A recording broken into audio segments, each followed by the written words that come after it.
Right, good morning all, here we are. Well, we're 15th of April now. Welcome along. Let me just sort some things out here. Good morning, Lady Jane. Good to have you along. This one should be a bit spicy, as we all know. Well, I'm just resizing the window because they've changed the format for some reason, or I did the other day. But good to have you all along. United Kingdom Blue, morning. I hope everyone is well. Okay, we're just waiting for them to start. There's been a few things happening, isn't there? So we're in store for a bit of a spicy one, I believe. Okay.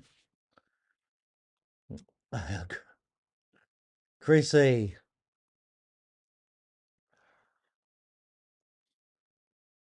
Time for play by Vice and morning. Chrissy, I do believe I know you from back in the days of Hidden. See you around there. Yeah. Some great times. There you go. Right, we're just waiting for a start. I can't remember what the agenda was to begin with, to be honest. It's gone completely out of my head. I'm a bit rusty at this because obviously we've been away for a few weeks. But, oh yes. Yeah, I thought it was, love. All right, good to see you. Oh, yes. Small world, isn't it? Small world.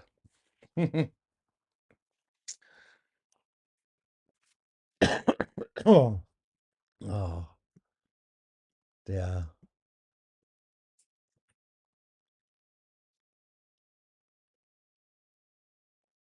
I wish they would start on time, you know what I mean? These people are running the country and they can't even, you know, unbelievable. Right. Let's get things ready. Anyone see the old report on the Southport? Yeah. Exactly. Yeah, I'm not gonna. No, I only go out once a year now, and I was out a few weeks ago. Oh, there you go. Cherished memories. No, they can't run a tap.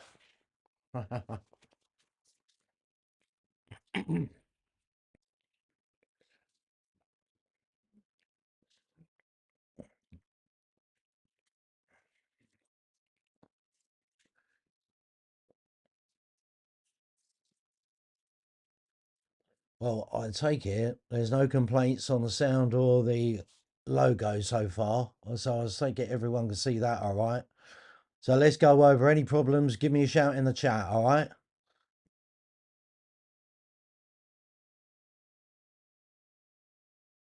Order, order. The clerk will now proceed to read the titles of the private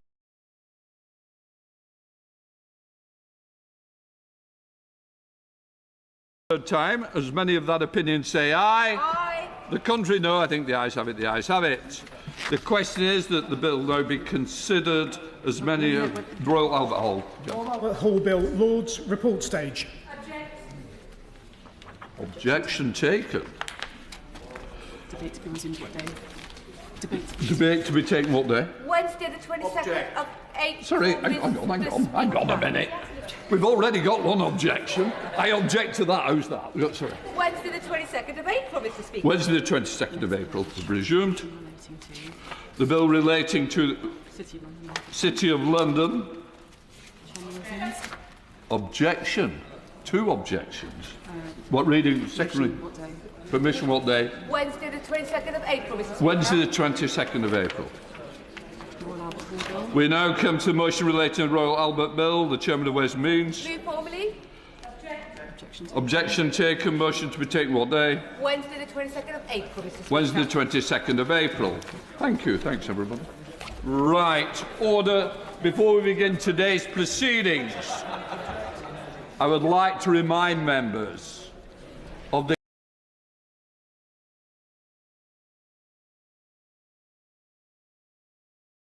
the House as we approach the local elections. Members must inform colleagues in advance if they plan to table questions that specifically affect a colleague's constituency or if they intend to visit another member's constituency, except for private purposes. I would also stress that the Deputy Speakers have no opportunities to raise issues relating to these conventions or wider issues from their constituency in the Chamber. So I would urge colleagues to be particularly mindful of any activity in their constituency that might be deemed discourteous. And I don't think will help the member's career in this chamber either. So all colleagues across the House should take care that we treat each other with respect. Right, let us now come to questions. When I can find the page, it will be even better. We now come to questions for Scotland. Warren Abbott. Pamela Nash, sorry. Question number 1, Mr Speaker. Minister. Mr Speaker, tackling child poverty is fundamental to the work of this Labour Government. In December, we published our ambitious and comprehensive UK-wide child poverty strategy. It sets out the steps we're taking to reduce child poverty in the short term, as well as putting in place the building blocks we need to create long-term change across the United Kingdom. On its own, our decision to lift the two-child cap, which came into effect just last week, will benefit 95,000 children in Scotland. Pamela Nash. Thank the Secretary of State for that answer, Mr Speaker. Does he agree with me that the SNP have failed Scotland's children over the last 2 decades, leaving thousands in poverty, including 1 in 4 in my constituency in Motherwell, Wishaw and Carluke? And it's only Labour that will prioritise our children, shown by lifting the two-child cap, which is now benefiting over 13,000 children in Lanarkshire. Minister. Well, firstly, on the conduct of the government, Mr Speaker, the Conservatives in government push kids into poverty, Labour in government lifts kids out of poverty. But we would have hoped for a better approach from the Scottish Government. The fact is there are 10,000 kids in Scotland without a home to call their own. And at the same time, the judgment and the challenge that was set by the previous First Minister Nicola Sturgeon was to close the educational attainment gap in Scotland. And of course, education, along with employment, is the best route out of poverty. That gap has got wider rather than narrowed. What a damning indictment of the Scottish Government. Thank you, Mr Speaker. Well, obviously I don't agree with the Secretary of State's analysis, but I think we can agree that child poverty and the other challenges which face real people in Scotland should be the focus of this Scottish Parliament election campaign and not independence, which incredibly, Mr Speaker, the Reform UK candidate in Dumfriesshire voted for. So will the Secretary of State agree with me that anybody in Scotland who doesn't want to see Scotland spend 5 more years in a constitutional cul-de-sac should use their votes wisely to stop an SNP majority? Mr Speaker, it's always important for the electorate to use their votes wisely, but the fact is there are 2 parties that are deeply threatened by Scottish Labour's emergence as the credible alternative to the SNP. And those are, on one hand, the Scottish National Party, and on the other hand, Reform. Their interests, if one thinks about it, are completely aligned in talking Reform up and talking Scottish Labour down. So I certainly hope people act wisely and make sure this Scottish election is about Scotland. Eric Campbell. Thank you, Mr Speaker. Question number 2. With permission, Mr Speaker, I will answer questions 2 and 5 together. Through our ambitious Pride in Place programmes, we are empowering local people to shape the future of their neighbourhoods. The Pride in Place Impact Fund is investing £12 million across Scotland over 2 years, including £1.5 million in North Ayrshire.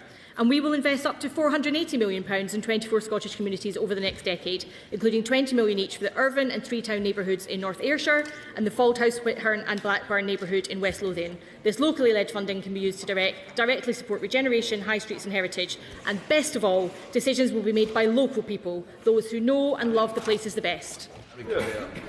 Thank you, Mr Speaker. I'm pleased to say that after a huge amount of hard work put into a Pride in Place application, Investment has been successfully allocated to the 3 towns of Ardrossan, Saltcoats and Stevenston in my constituency. Does the Minister agree with me that the £20 million UK Government Pride in Place funding will provide great opportunities for community projects which can improve our town centres and regenerate our shorefront areas? Thank you, Mr Speaker. And first of all, huge congratulations to the honourable friend and her constituents. These 3 towns have tremendous untapped potential, which has been long neglected and underutilised. Our coastal towns are a huge part of our identity on these islands, and I look forward to working with her to champion the pride people rightly feel about living in this beautiful part of Ayrshire. Christine Sullivan. Thank you, Mr Speaker. Years of underinvestment and the loss of major employers once left Whitburn and Blackburn facing deep economic and health inequalities, weakened high streets and people generally feeling left behind.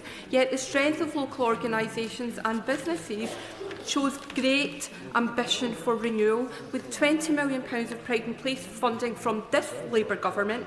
Finally, local people are at the heart of deciding local regeneration. How does the Minister see this programme rebuilding community cohesion and inclusion so people feel valued and that their contribution matters? Minister. The communities of Falthouse, Blackburn and Whitburn all face long-standing economic challenges, but as my honourable friend rightly says, there is so much pride and passion locally too, of which she is a great champion. Our Pride in Place programme is there to ensure that all local people have a stake and a say, and that they can work together for a future that is truly worthy of their ambitions for the place that they love. Jardine. Thank you very much, Mr Speaker. I wonder if the Minister shares my disappointment that my constituency of Edinburgh West was the only one in Edinburgh which was not considered for a Pride in Place programme, including areas like Drylaw and Stenhouse, which have particular problems which could have been helped by this programme.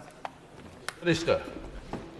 Thank you very much, Mr Speaker, and the honourable member and I have had a chance to discuss this previously, and as I've indicated, these are Labour parties guided by Labour values. We have committed to targeting the funding at the places that need it most,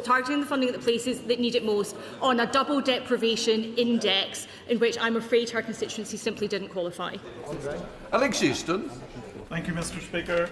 Would the Minister accept that Pride in Place in Scotland is to mean anything else elsewhere in the UK? It must include targeted funding for high streets and town centres to turn long-term vacant premises back into productive use.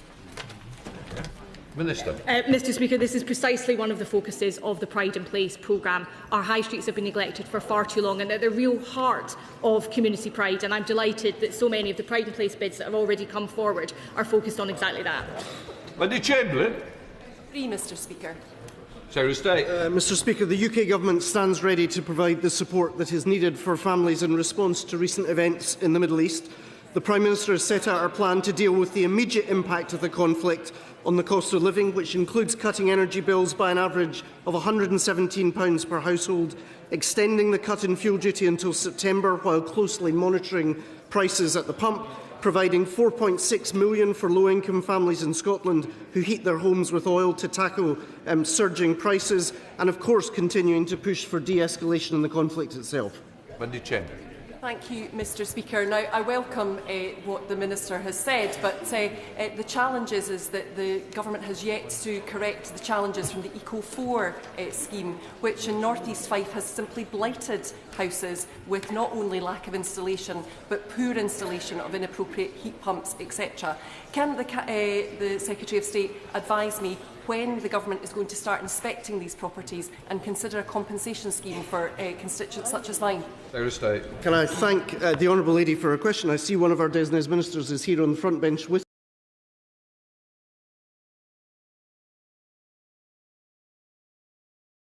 in Edinburgh North and Leith welcomed the fall in energy prices at the beginning of this month. Does my right honourable friend agree with me that the best way to reduce energy prices in Scotland is by securing our energy independence by progressing the Government's Clean Power mission as quickly as possible, not with more constitutional divide? Mr Speaker, my honourable friend makes a powerful point. Global instability, including recent events in Iran, have exposed the risk of relying on fossil fuel markets that inevitably the United Kingdom does not control. We are delivering on our work to ensure our energy independence and so to bring down bills for the British people for good. What we absolutely do not need right now is the added distraction of political point scoring at the expense of our national security in what is a dangerous and troubled world. Andrew Bowie, thank you very much, Mr. Speaker.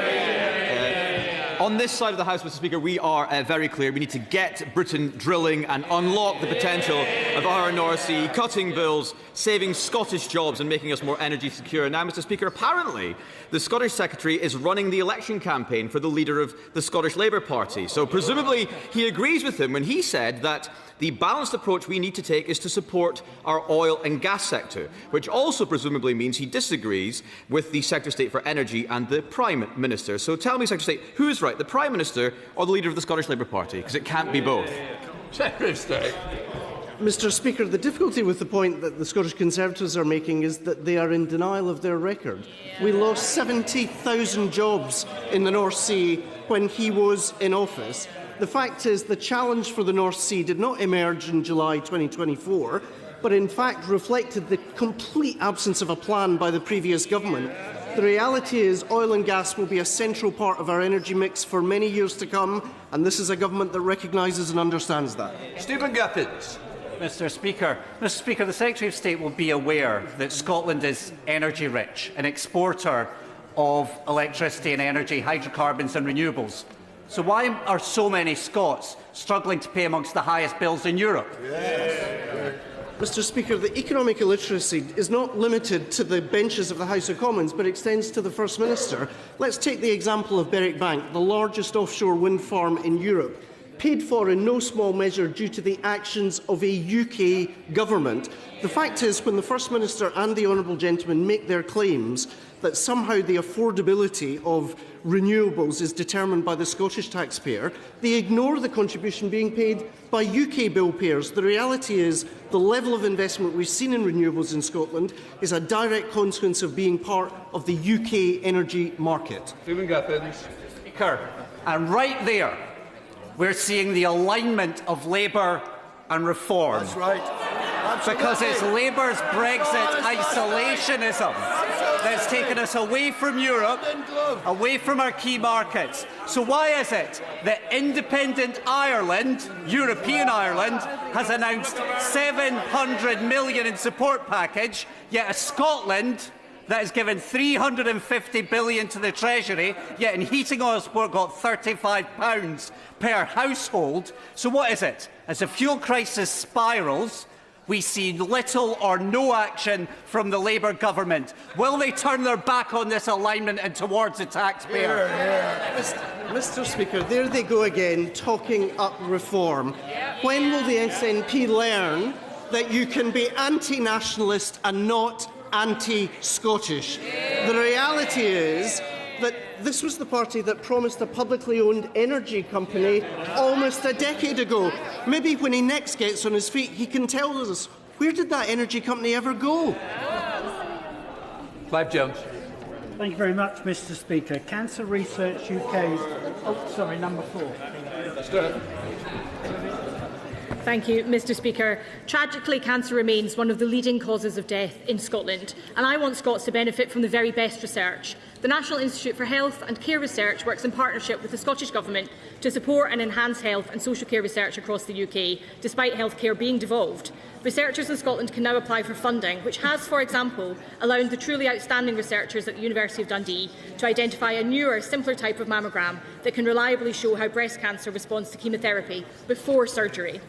Thank you very much, Mr. Speaker. Cancer Research UK's manifesto for cancer research and care in Scotland recommends that the government should increase strategic institutional research and innovation funding, investing in and supporting the delivery of a new Scottish Health and Biomedicine Institute to deliver new innovations that will benefit people and the economy of Scotland.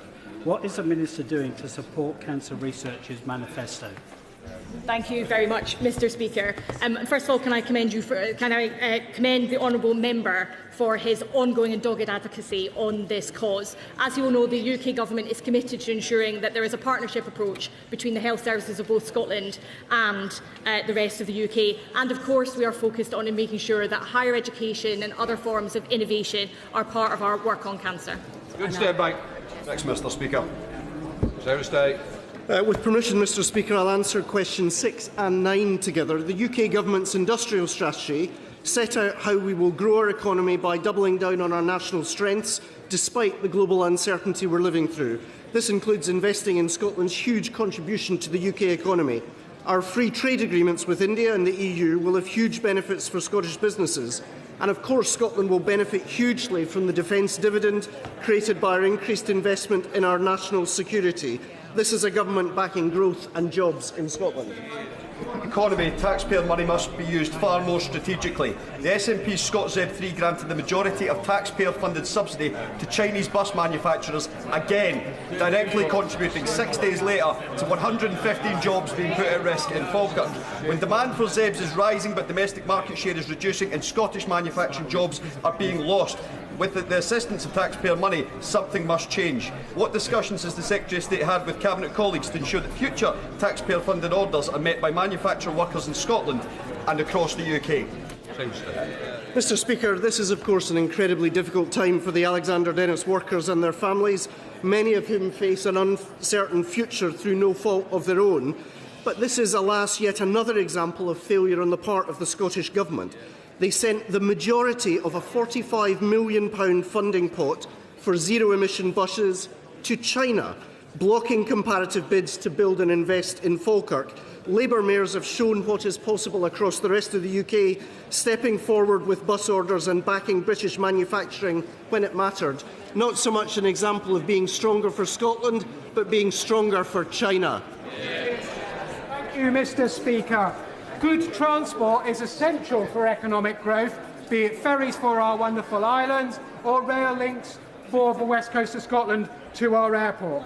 After almost 20 years of SNP, Glasgow is in gridlock. Workers worry about getting to work on time, and this holds back business.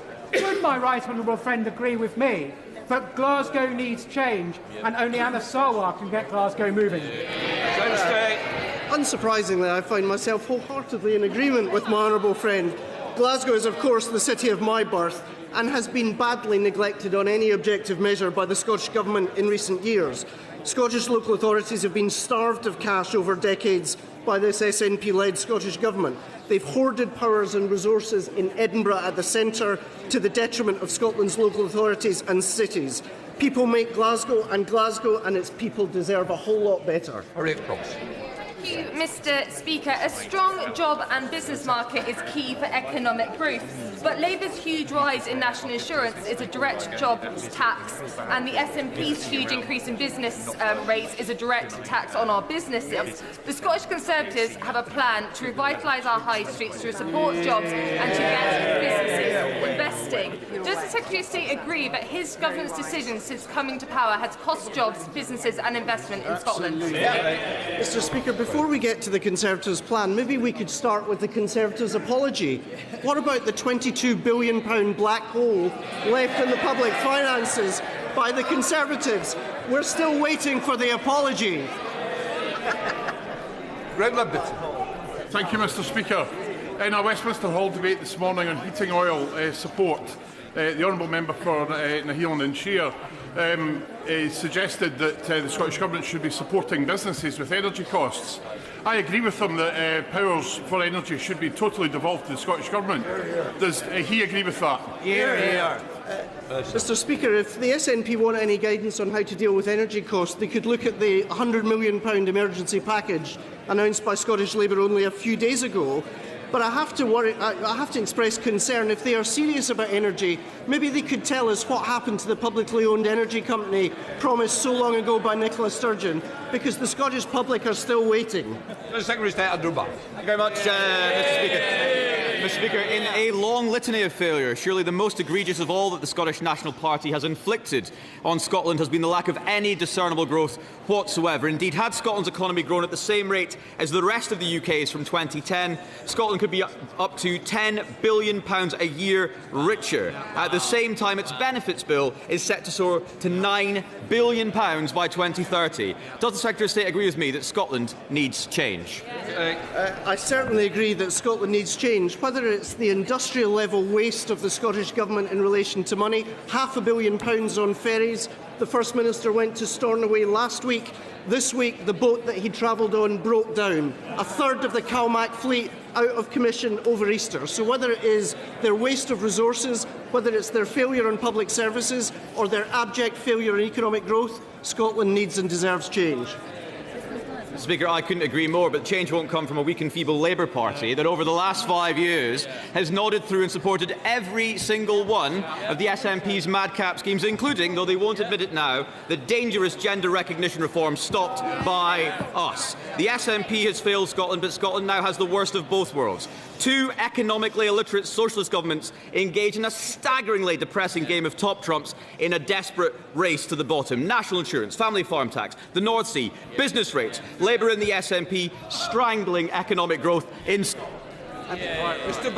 Speaker, the last time I checked, it was actually Scottish Conservative votes in Holyrood that sustained Alex Salmond's government in power.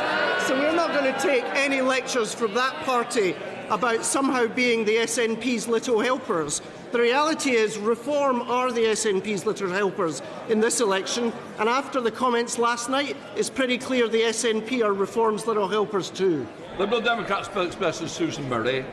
Thank you, Mr. Speaker. The SNP are willing to support the Chinese economy in buying buses from China that raise serious security concerns. But when it comes to supporting defence jobs at a British-owned Rolls-Royce site in Glasgow, they pulled the funding. Does the Minister agree with me that the SNP are failing Scotland both on jobs and on security? Mr. Speaker, thank you for that question. It tells you everything you need to know about the base politics of the SNP, that they suggest that if you are pro-national security, you're somehow anti-Scottish. That helps explain why they weren't willing to fund the Welding Centre on the Clyde, delivering hundreds of apprenticeships and secure jobs for decades to come. It explains why they are weak on our own defence, supporting unilateral nuclear disarmament, notwithstanding the arrival of Vladimir Putin's ambitions on the international stage. If Scotland wants to benefit from being part of a strong and secure United Kingdom, I hope we will decisively reject the SNP on May the 7th. Rebecca Paul. Question number 7, Mr. Speaker. Needs a minister first. There we are. I got there in the end. Mr. Speaker, last month, alongside the Chancellor, I met oil and gas industry leaders to discuss the impact of geopolitical volatility on energy prices. The Chancellor reaffirmed her commitment to backing Britain's oil and gas industry, recognising its pivotal role in supporting growth and jobs, especially in Scotland. The Chancellor has been clear that she wants the Energy Profits Levy to come to an end, but the crisis in the Middle East has had real-time consequences on oil and gas prices, as we can all see, and it is right that we respond to this robustly. Rebecca Paul. Go through. I thank the Secretary of State for that answer.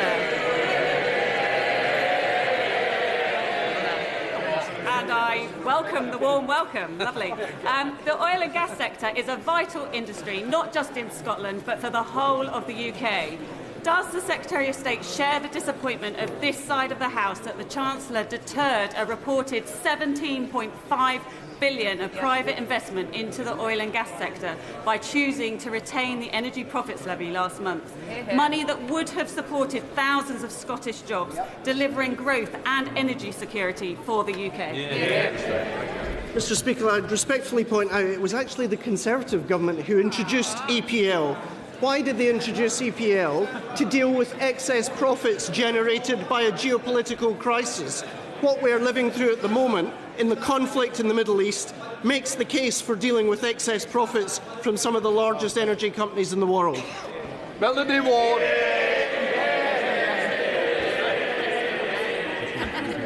Thank you, Mr. Speaker. The ExxonMobil plant at Mossmoran in my constituency has now ceased production after the company said last year that they'd not made a profit for 5 years. News that our UK Labour government has made £9 million available to support the affected workforce and find a future for the site has been warmly welcomed by my constituents, especially in Cowdenbeath. Does the Secretary of State agree that it's in the interest of the people of Fife for the Scottish and UK governments to work together to utilise all available funding and find a viable future that brings jobs back to the site? Mr. Speaker, firstly, can I pay generous tribute to the tireless efforts of the Honourable Lady on behalf of her constituents in relation to the challenge faced by the most modern workforce. She has been a powerful and consistent advocate for the workforce and the changes that we needed to see. That's why I'm proud that the UK Government has been actively marketing the site to potential investors and stands ready, as she says, to invest up to £9 million to secure a successful future for the site and to support the local economy. I'm just sorry we didn't get to John Lamont's question. He's 50 today and I believe his parents are watching it. We now come to Prime Minister's questions. Warren Edwards. Question number 1, Mr. Speaker. Prime Minister. Thank you, Mr. Speaker. The Southport inquiry report is truly harrowing, and I cannot imagine the pain that it will cause the families of all those affected. We will make the changes needed to honour the victims, the injured and the families, and our thoughts remain with the loved ones of Elsie, Bibi and Alice and all of those impacted. Mr. Speaker, today marks 37 years since the Hillsborough disaster, when 97 men, women and children went to a football match and never returned. My promise remains, working with families, we will deliver a Hillsborough law to end the injustice that they have suffered and ensure the state will always act for the people that it serves. This morning I had meetings with ministerial colleagues and others. In addition to my duties in this House, I shall have further such meetings later today. Thank you, Mr. Speaker. The Prime Minister was right to resist us being drawn into an ill-conceived war in the Middle East with apparently no clear plan for how it may end. And despite the welcome cost of living support he referenced in his statement on Monday, we are all rightly angry that our constituents will feel the impact of this war in their pockets and in their daily lives. Can he outline what steps he is taking both to support our armed forces and to plan for all future contingencies? We all hope for a swift resolution and progress at the summit later this week, but must be prepared for all potential scenarios. Prime Minister. Can I thank my honourable friend, the Royal Engineers in her constituency and all those serving our country at home and abroad. We're proud to be investing a record £9 billion to deliver quality homes that they deserve. We're turning around army recruitment after the party opposite missed targets for 14 years. But the foremost responsibility to our armed forces are the decisions we take on military actions. My principles are clear. That's a sharp contrast to the Leader of the Opposition, who wanted to jump into the war with both feet without thinking through the consequences. Leader of the Opposition, Kemi Bailey. Mr. Speaker, that was a very interesting answer from the Prime Minister. Lord Robertson, who authored the government's Strategic Defence Review, has said the Prime Minister has a corrosive complacency when it comes to defence. Why did he say that? Minister. Mr. Speaker, let me start by saying I respect Lord Robertson, and I thank him again. I thank him again for carrying out the strategic review. My responsibility is to keep the British people safe, and that is a duty I take seriously. That is why I don't agree with his comments. Last February, that was 7 months after taking office, I took the decision to increase defence spending from 2.3 to 2.6%, paid for by a difficult decision on overseas aid. Last June, at the NATO summit, I committed to raising core defence spending to 3.5%. Last November, Mr. Speaker, the budget committed record funding to defence. I reaffirm those commitments now. The Strategic Defence Review is a 10-year blueprint for national security. The Defence Investment Plan will put that into effect. It will be published as soon as possible. We need to get it right.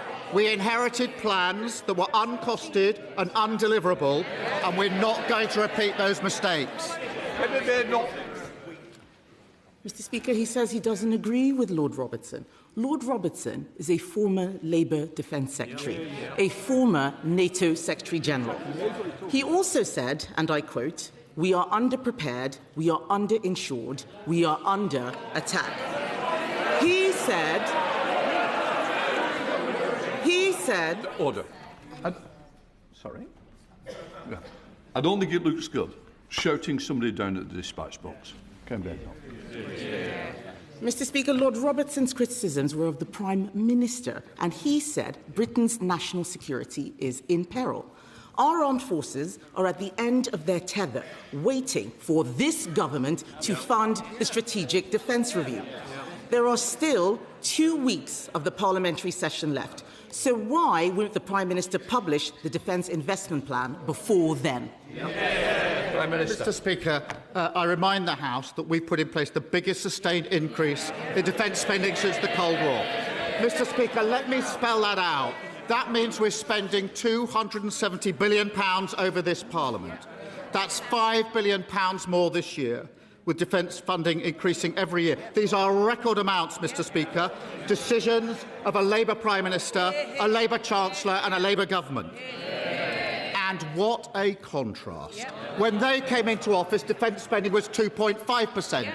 When they left, it was 2.3%. When they came into office, the army was 100,000. When they left office, 72,000. They cut frigates and destroyers by 25%. They cut mine hunters by 50%. She said at the weekend, our defence is the weakest for 400 years. That is what they left behind. Mr. Speaker, he's talking about the biggest sustained increase. Talking about an increase is not the same as giving an increase. The military and the defence industry want to hear about what he's going to do, not him prosecuting past governments. He promised the Defence Investment Plan would be published. He promised that the Defence Investment Plan would be published last autumn. I asked him at PMQs 6 weeks ago when it would be published. He had no idea. It is now the middle of April. What's the hold-up? Mr. Speaker, I've set out my position. The Defence Investment Plan is the first line-by-line review of defence budgets for 18 years. She talks about talking. If you're going to support and make your country safe, you have to get the right calls on the big issues. She called for us to jump into the war. They can pretend otherwise. I remember walking in, standing here for the first time, saying we would not get drawn into the war, we would not join the offensive, and they all shouted, shame. They remember it. I remember it. They're just embarrassed by it now. A week later, when she realised she'd made a massive error of judgment, she attempted the mother of all U-turns. That didn't work. So this weekend she said, when I said we should jump into the war, she said this weekend, Mr. Speaker, that what she meant, she was talking about verbal support. Well, Prime Minister, it's Prime Minister's questions. We've got to concentrate. Just answer the question. Mr. Speaker, the Prime Minister loves to misrepresent my position on Iran. He does. He loves to misrepresent it. Let's stop talking about what I didn't say. Let's start talking about what he isn't doing. Mr. Speaker, you will recall that on Monday, I offered to work with the Prime Minister to identify the welfare savings we need. What did he say? No thanks. Now that Lord Robertson has said, and I quote, we cannot defend Britain with an ever-expanding welfare budget. Will the Prime Minister think again and work with us to find savings to fund defence? Prime Minister. She was clear in what she was saying. She said we should give verbal support. I suppose that's standing on the side and saying, get in there, good luck, mate, you've got this. Mr. Speaker, that is her approach. We are reforming welfare and spending more on defence. They did neither. The welfare bill rose by £88 billion on their watch. It soared by £33 billion under the shadow Chancellor's watch. We're fixing it. What did they do? They voted against it. They voted to keep the broken system. So taking advice from the party opposite on reforming welfare and defence spending is like asking Liz Truss how to keep your mortgage down. This is so poor from the Prime Minister. Labour MPs are laughing. Labour MPs are laughing, Mr. Speaker. This is a moment of profound national seriousness. And what are they doing? They're promoting sex toys in Parliament. That's what they're doing. Mr. Speaker, it gives a whole new meaning to fiddling while Rome burns. Mr. Speaker, it is being... That's what they're doing, Mr. Speaker. Let's get back to the issue of the Defence Investment Plan and defence spending. It is being reported that the Treasury is asking the MOD to make £3.5 billion worth of cuts this year. He won't fund our military because he wants to fund more welfare. That's why he has a welfare plan to 2031, but no defence investment plan at all. Now that the Chagos surrender deal is dead, will the Prime Minister put the billions saved from ditching Chagos into defence, or is that going into welfare as well? Prime Minister. Mr. Speaker, we are spending more on defence. Record amounts on defence. £270 billion in this Parliament, £5 billion extra. And she talks about the Chancellor. It's because of the decisions of this Chancellor we've got the biggest boost to defence spending since the Cold War. We've also got the biggest pay rise for our armed forces for over 20 years. We've also got the biggest investment in military housing for over half a century. What did they do at the budget? They voted against all of that. That sounds like he doesn't want to spend the Chagos money on defence. Well, Mr. Speaker, Labour MPs will know Lord Robertson, a former Defence Secretary, a former NATO Secretary General. He is Labour through and through. They all need to think about why he stuck his head above the parapet. I went through the Strategic Defence Review with Lord Robertson last year. The Lib Dems and Reform refused to meet him. No other party is taking this seriously. So, Mr. Speaker, I want to ask the Prime Minister a very specific question. In January 2024, Conservatives approved an upgrade of destroyers like HMS Dragon so they can better intercept ballistic missiles. In July 2024, the Prime Minister paused that plan. Will he immediately approve and fund that critical upgrade now? Prime Minister. Mr. Speaker, the Dragon was commissioned by a Labour government, as it happened. But she stands there and says, please forget the fact that we hollowed out the armed forces. Please clear up our mess. I went to the Gulf last week and thanked our armed forces for protecting British lives. She said we should have jumped into the war without thinking about the consequences. Then said, oh no, we shouldn't be in the war the next week. Now she says, what I meant was we should give verbal support. Order. The front bench, I expect them to be quiet here. I also expect it, but it's the same people. I suspect next week you won't be in for PMQs if it carries on. Prime Minister. In addition to saying her position is we should just say to Americans, get in there, she insulted our armed forces, Mr. Speaker, saying they were just hanging around. These were pilots who, within 2 hours of this conflict, were up, risking their lives, taking missiles out of the sky, and she insulted them. And she's never apologised for that. She said a few weeks ago that serious times call for serious people. She is not one of them. Ian Byrne. Thank you, Mr. Speaker. As the Prime Minister said, 37 years today, 97 innocent children, women and men went to a football match and were unlawfully killed at the hands of a corrupt state. I was at Hillsborough and I was one of the lucky ones who survived and walked away.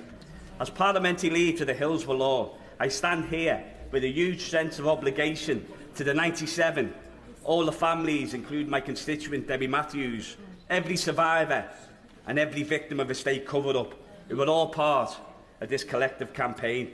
There are signs of progress after last night's government concessions, but we've heard this before. Prime Minister, this is your responsibility. It is within your power to take control of this process and make good on your promise to deliver this legislation.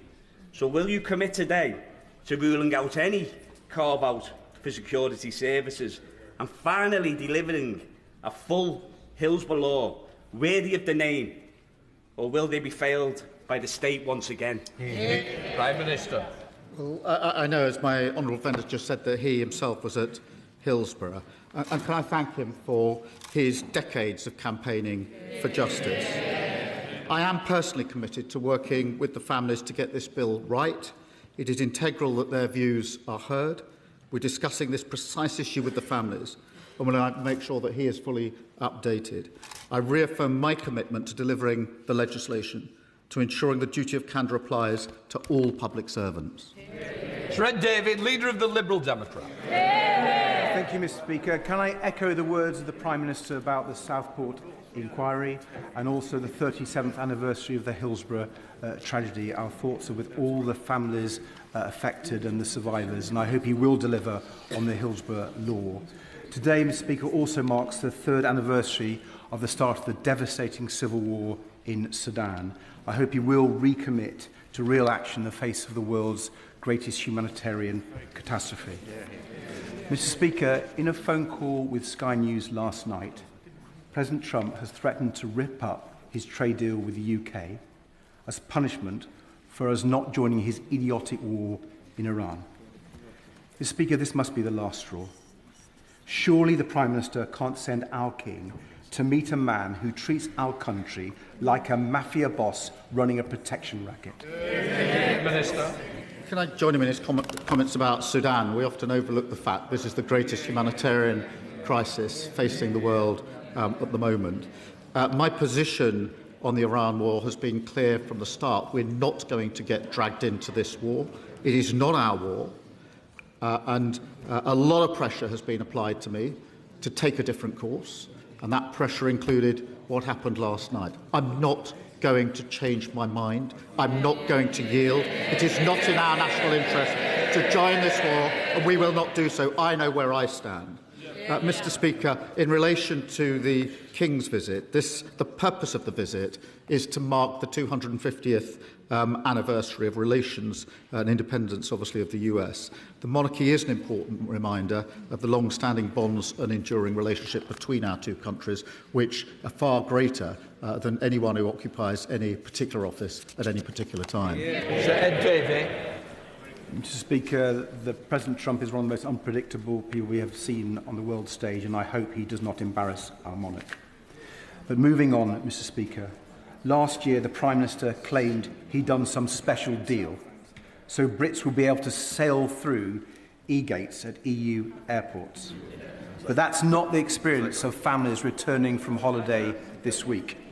Long queues at borders and passport controls are the latest symbol of the Brexit disaster. But they're also a symbol of this government's failure to repair that damage. So will the Prime Minister apologise for misleading British travellers? And can he tell them when they will be able to sail through passport control? Prime Minister. Mr. Speaker, I've made it very clear that I think our national interest lies in closer relationship with the EU on defence, security, energy and the economy. And I was very pleased that at last year's summit we did negotiate an agreement on e-gates, and we're pushing hard on that. We have another summit this year where I intend not just to make good on what we've already agreed, but to go closer to the EU in the relations that we have. Joe White. Thank you, Mr. Speaker. I was promised at Prime Minister Questions a meeting with the Prime Minister for myself and Arsenal hero Michael Thomas. We are still waiting, and I cannot back down. Not just have working-class footballers and others lost hundreds of millions through financial mis-selling, but the V11 group is still being pursued by HMRC for tax on money that they have never had. The Post Office and other injustices have been actioned. Why not the V11? Prime Minister. Can I thank her for her dedicated campaigning on this really important issue? I have met Michael Thomas and heard his experiences, and I share her concern about young, predominantly working-class people being exploited. I do want to make progress as quickly as possible. I've asked the Chief Secretary to meet the V11 group on what further steps the government can take to support these affected, and I'll make sure that that's reported back to her so she's fully updated on what's going on. Saoirse Eastwood. Thank you, Mr. Speaker. Mr. Speaker, 2 years ago, people voted for change. But what have they got? More of the same. Yep. But it hasn't been them that have let down their end of the bargain. My constituents are working themselves to the bone. And let's be absolutely clear, They are working and still having to claim benefits. There's not a single section of society, whether it's farmers, care workers, students, you name it, they have been let down. And I don't want that to be the case. We need to show that this House works for them, because actors will step into that space. People would love nothing more than our democracy to be toppled, because we cannot show our people a better way of life. We used to say to people, if you work hard, you get on in life. That hasn't been the case for years. Will this government now change economic and fiscal course and deliver for people in the worst cost of living crisis? Prime Minister. Mr. Speaker, wages are going up higher in the first year of this Labour government than they did in the 10 years of the party opposite being in power. We've taken the decision at the budget to cut energy bills across the country. I was in Northern Ireland, as she knows, just a few weeks ago, making the announcement about heating oil, which is obviously of huge concern in Northern Ireland, hearing what people had to say, putting in place £53 million.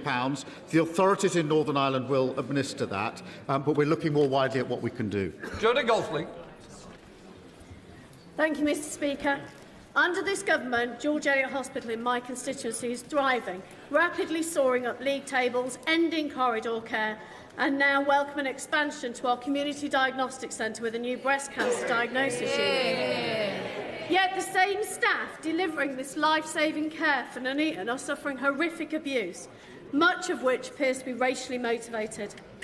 The staff I've met believe that right-wing marchers who don't even live in my town doing Nazi salutes on our high street are fanning the flames of hatred towards their colleagues.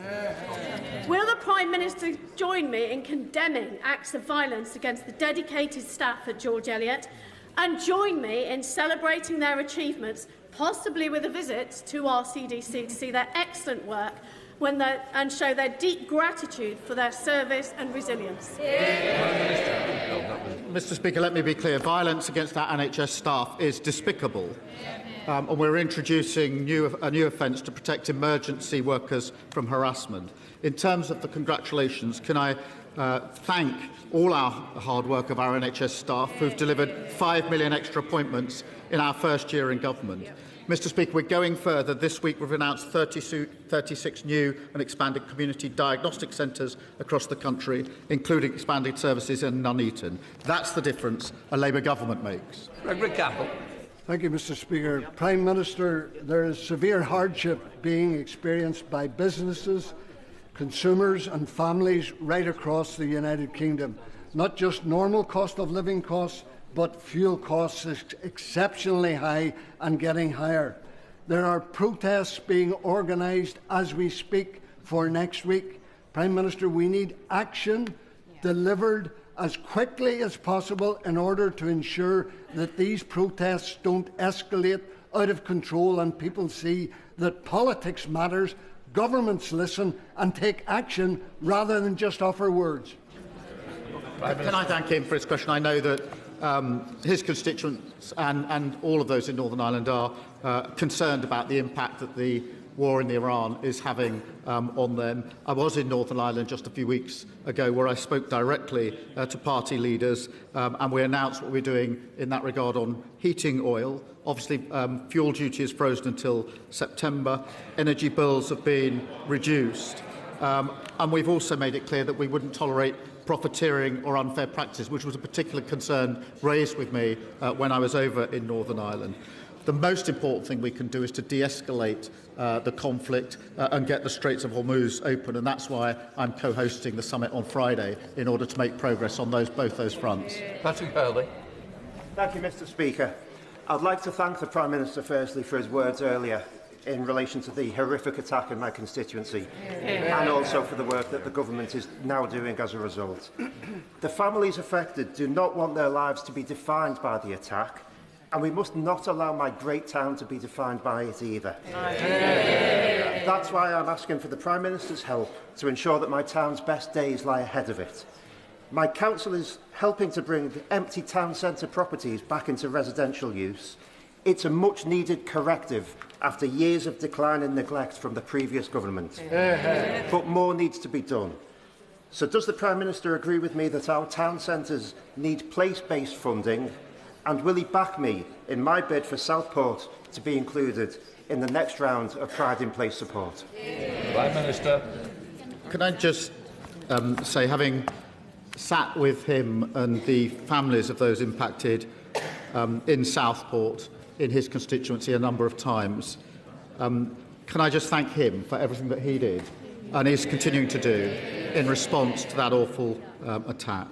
And can I agree with him wholeheartedly that Southport cannot be defined by what happened in that awful, tragic incident, and therefore he is right to have the pride that he does have in his community. I'm delighted we're investing in reopening the iconic Southport Pier.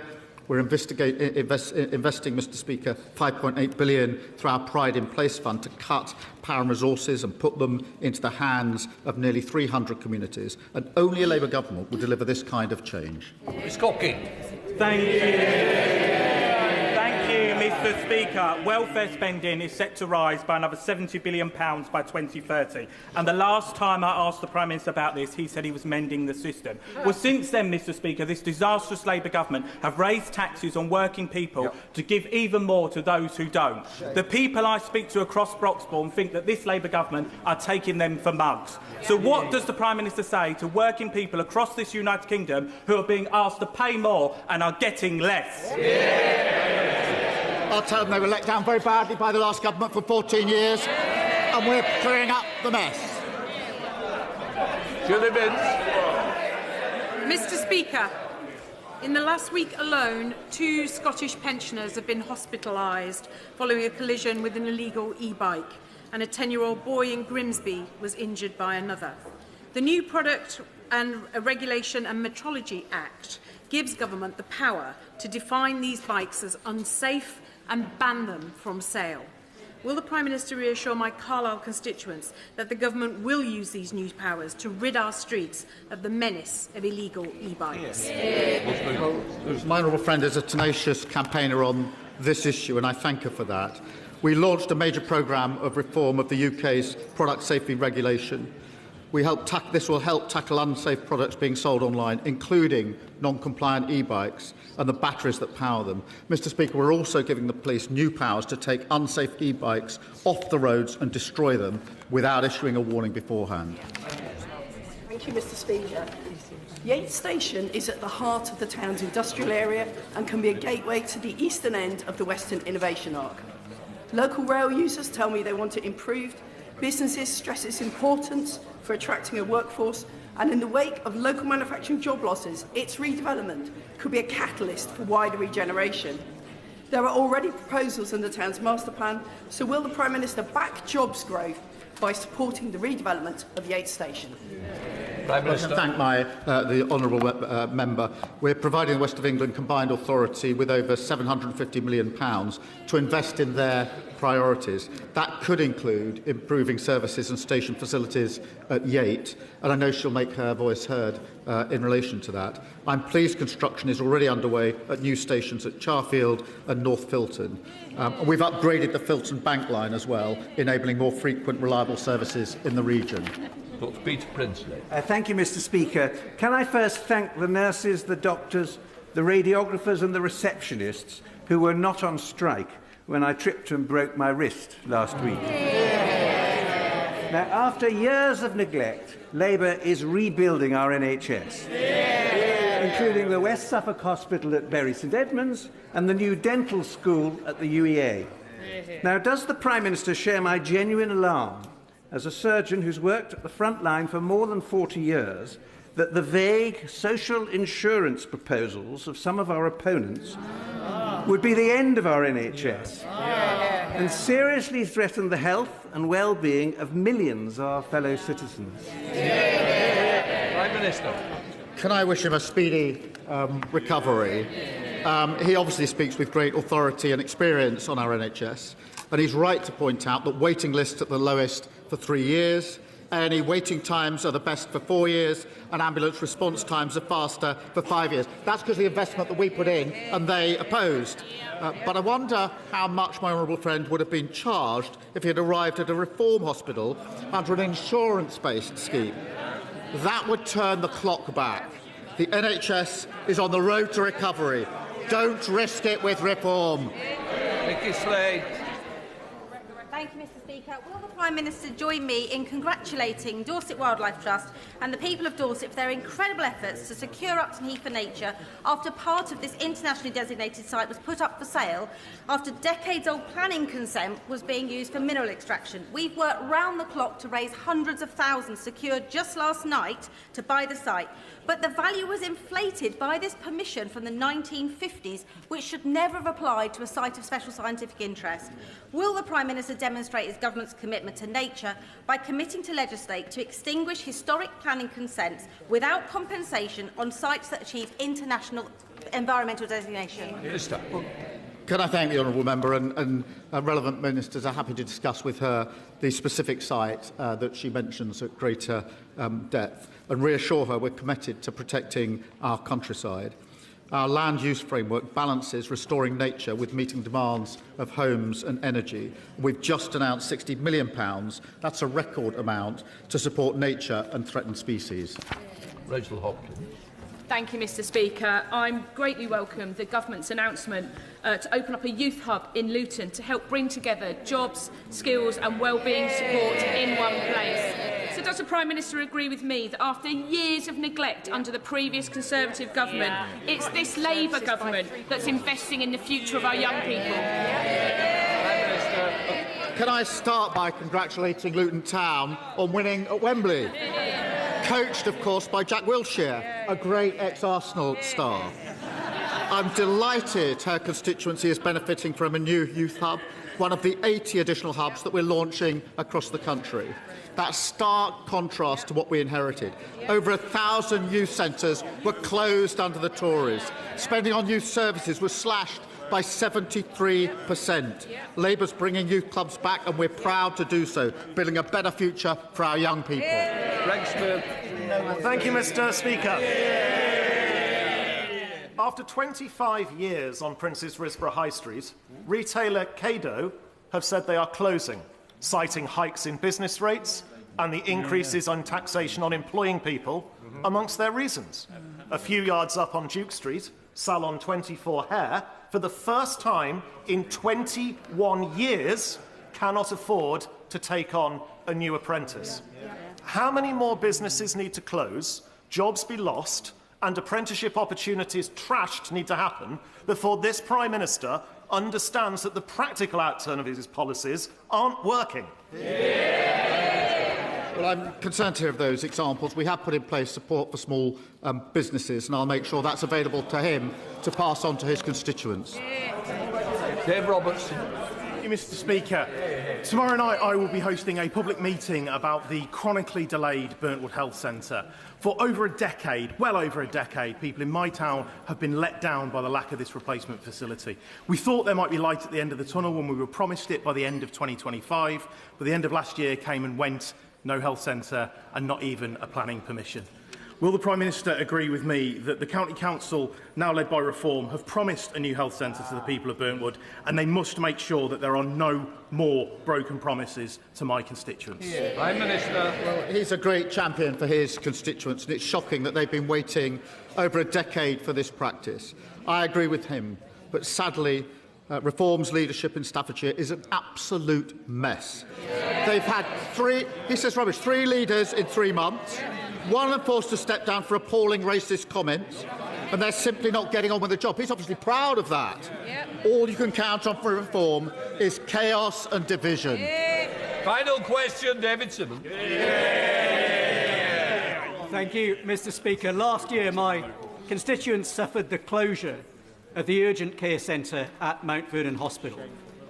And this year they face the loss of the cancer centre as well, leaving my most vulnerable constituents with long and difficult journeys to access life-saving and life-sustaining treatment.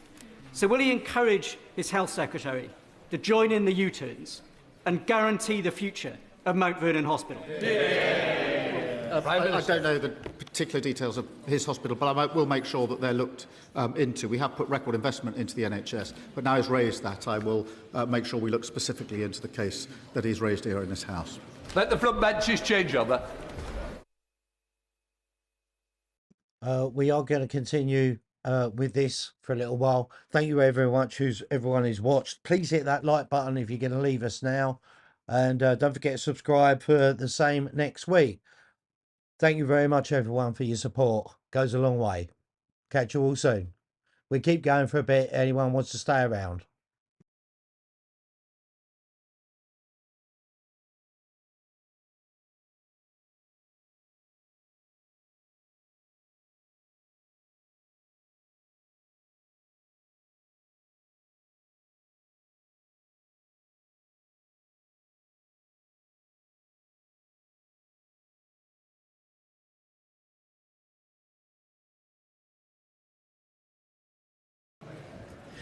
To ask the Secretary of State for Defence if he will make a statement on his plans to fund the recommendations of the Strategic Defence Review, the SDR. Minister. Thank you, Mr. Speaker.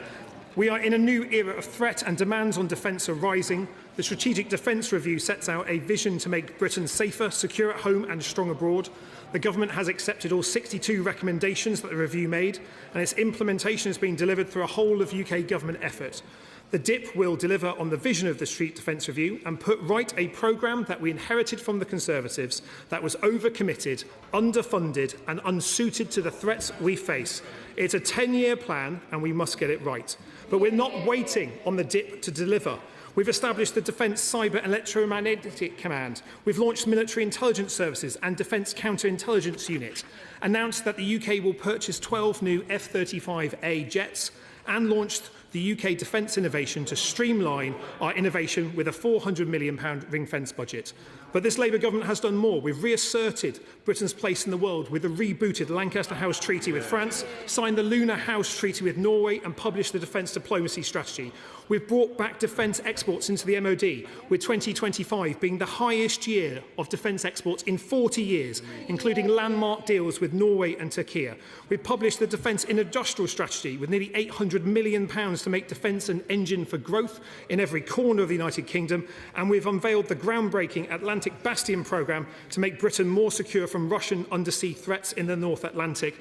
And we've reversed that Tory privatisation that failed our armed forces, with our forces living in appalling accommodation. That's 40,000 forces families with a £9 billion programme that we can do upgrade 9 in 10 defence houses. This is a Labour government delivering for Britain and delivering for defence. Francois. Thank you, Mr. Speaker. Labour's Strategic Defence Review had 3 co-authors. I'd like to ask the Minister a question about each of them in turn. Does he agree with Dr. Fiona Hill that there is a bizarre lack of urgency in government defence planning?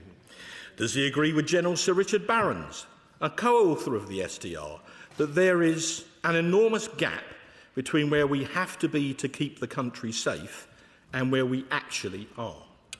Or does he agree with Lord Robertson, lead author of the SDR, former Labour Defence Secretary and distinguished former NATO Secretary-General, that the Prime Minister has shown a corrosive complacency towards defence?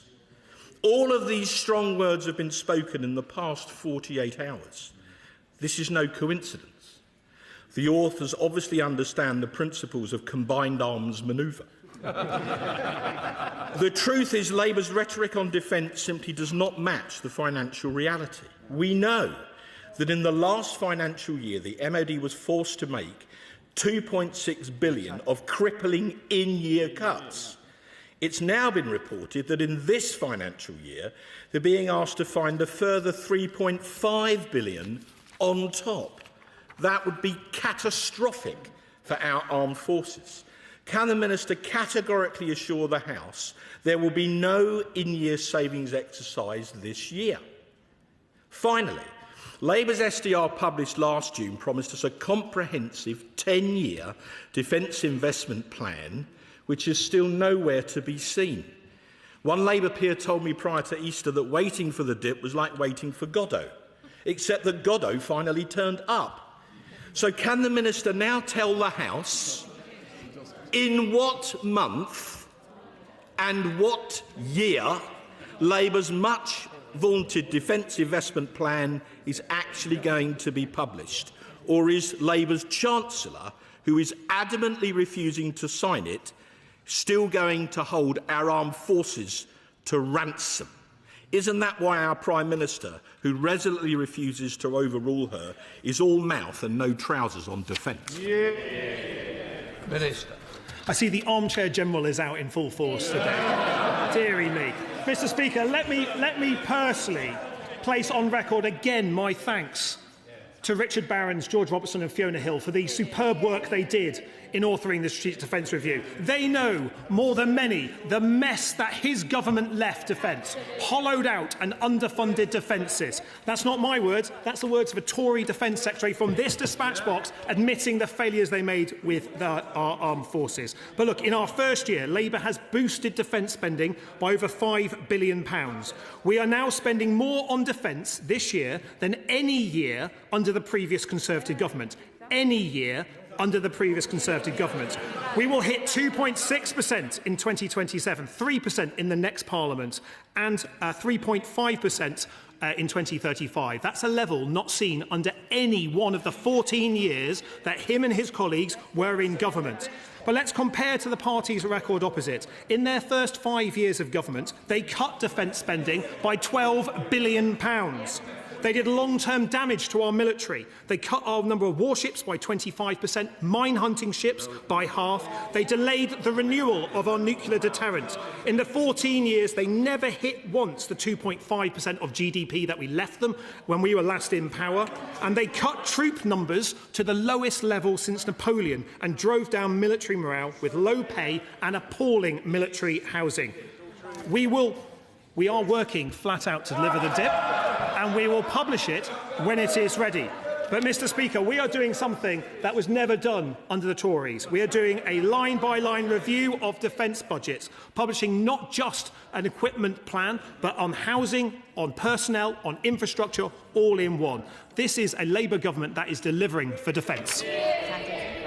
Tom Singh, Deputy Chair of the Select Committee. Thank you very much, Mr. Speaker. Sobering is the public intervention by Lord Robertson, the former Defence Secretary and the former NATO Secretary-General, and that a man of his stature to make that assessment, I think, just shows the seriousness and the gravity of the situation. And indeed, he was the person who was tasked up by the government to head up the Strategic Defence Review. And his comments align with what the Defence Committee has been highlighting for several months now, that we are ill-prepared to face the threats that we as a nation currently are facing in a more volatile world. And that is why the government's rhetoric must align with reality, and we must ensure that we get to that 3% GDP spend on defence in this Parliament. We cannot afford to kick the can down the road to the next Parliament.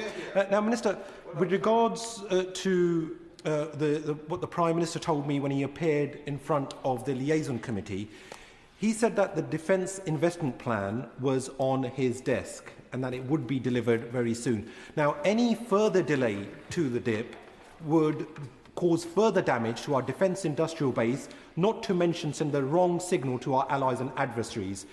So, could the Minister please confirm when will that Defence Investment Plan finally be published?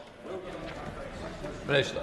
Can I thank my more friend for his questions? He does a superb job on the House of Commons Defence Select Committee, and he is right to be asking questions of defence. It is precisely because I share many of his views that we commissioned the Strategic Defence Review in the first place, why we adopted all 62 recommendations that recommended moving our nation's military to war-fighting readiness, ending the hollowing out and underfunding that we inherited from the party opposite. That's why there's £5 billion extra in our defence budget this year already. His government cut defence when they had their first budget. We increased defence funding. That's the difference between our two parties here. But look, we're not waiting for the Defence Investment Plan, and I entirely understand the seriousness in which the House of Commons Defence Select Committee Chair raises these issues. We're announcing defence contracts contracts. Not a day goes by without me signing off a new one. Indeed, this morning, Mr. Speaker, I was in Andover announcing the £879 million contract for maintenance of our Apache helicopters and our Chinook helicopters with Boeing, a 1,200-job contract that supports our efforts to make defence an engine for growth and give our fighting forces the very best equipment they can have. James McCleary, Liberal Democrat spokesperson. Thank you, Mr. Speaker. It seems like every day a fresh revelation about the parlous state of our military spending comes to light. After yesterday's intervention from Lord Robertson, today reports that the Chancellor is unwilling to put any more than an extra £10 billion into defence over the next 4 years, and that the Ministry of Defence is seeking £3.5 billion in cuts. Just this morning, I met with a major defence prime who outlined again how the government's failure to publish the Defence Investment Plan is undermining investment in security in this country. Unpublished plans won't keep this country safe.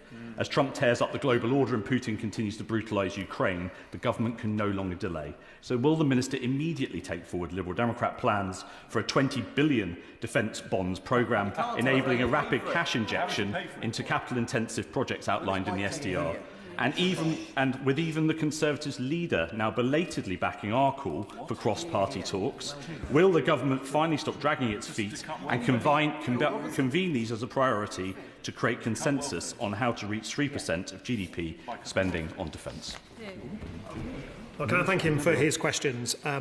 Having been robust with the Conservatives opposite for the record that they left, it's worth also noting that when the Liberal Democrats were last in power, the Lib Dems cut defence spending as well, despite the invasion of Ukraine by Russia in 2014. So I understand the seriously he's coming from, but I would hope he'd have some humility about his own record as well. He's absolutely right, though, that we need to increase defence spending, and that's exactly what we are doing. We'll hit 2.5% of GDP on core defence spending in April 2027, 3% in the next Parliament, 3.5% the NATO standard in 2035. But we're not waiting for the dip to get those contracts announced. Only a month ago, I announced a £1 billion helicopter deal in Yeovil with Leonardo, and I recognise the honourable gentleman for Yeovil sitting behind him here, supporting the jobs in Yeovil and across the supply chain, improving on a deal that we inherited from the Conservatives that did not have a sufficient level of UK content in the helicopter exports, did not have a security guarantee that guarantees autonomy to be based in Yeovil, and did not have Yeovil as a centre for helicopter exports. That is Labour delivering, and indeed, I think, making his Lib Dem colleague quite happy in the process. Thank you very much, Mr. Speaker. I genuinely respect my friend, the Shadow Minister, but seriously, the hollowing out of our defence was forged and cemented by his party's time in government. Our safety is the primary responsibility of any government, and more must be spent on our defence. However, this should not come at the expense of those pensioners and people with disabilities receiving welfare. There are always other ways. Scrap digital ID, look at some of our net zero policies, rethink some of the fiscal rules. Can I simply ask the Minister to confirm that all future funding options are being seriously considered? Minister. Well, can I thank my friend for her question? She's absolutely right that we need to increase defence spending, and that's exactly what this government is doing. We have £5 billion extra in our budget this year, which we're using to address the hollowing out and underfunding of our armed forces that we inherited. We've used part of it to give our armed forces the biggest pay rise in 20 years, which is helping address the below inflation pay rises, if you can call them that was introduced by the government when the party opposite when they were in government. But I recognise the case that my honourable friend is making around the importance of defence spending, and that is one that I would encourage colleagues to still have, because we do need to increase defence spending. We are increasing defence spending, and a national conversation about the threats we face and how we match those threats with increased capability is one that I welcome, and indeed it was a recommendation in the SDR precisely to have that debate. Good job. Thank you, Mr. Speaker. On the 6th of March, the Minister kindly allowed the Defence Select Committee into the Ministry of Defence for a secret briefing. And obviously, I would never refer to what we received in that briefing. But I do believe it is telling that the Labour-dominated Defence Committee later that day insisted on issuing a statement that we should go to 3% of GDP within this Parliament. That is this party's policy. It is the Liberal Democrat Party's policy. It's the Defence Committee's recommendation. And will he answer us now, very clearly, why he is resisting it? Yes. Well, can I thank him? And it's a marked change in our approach as the Ministry of Defence between governments that we want to do more with the Defence Select Committee, bringing them in even more to decision making and understanding the situations, including providing secret briefings, which previously might not have been available in the number that we're now providing. I want to continue doing that, so I appreciate what he has to say. I recognise the case for increased defence spending. That's especially true, I'm glad he is saying so, when his party hollowed out and underfunded our forces for 14 years. I entirely understand that he is having a change of heart about his party's record in government, wanting to increase it. We'll continue to increase defence spending as we have set out. Richard Baker.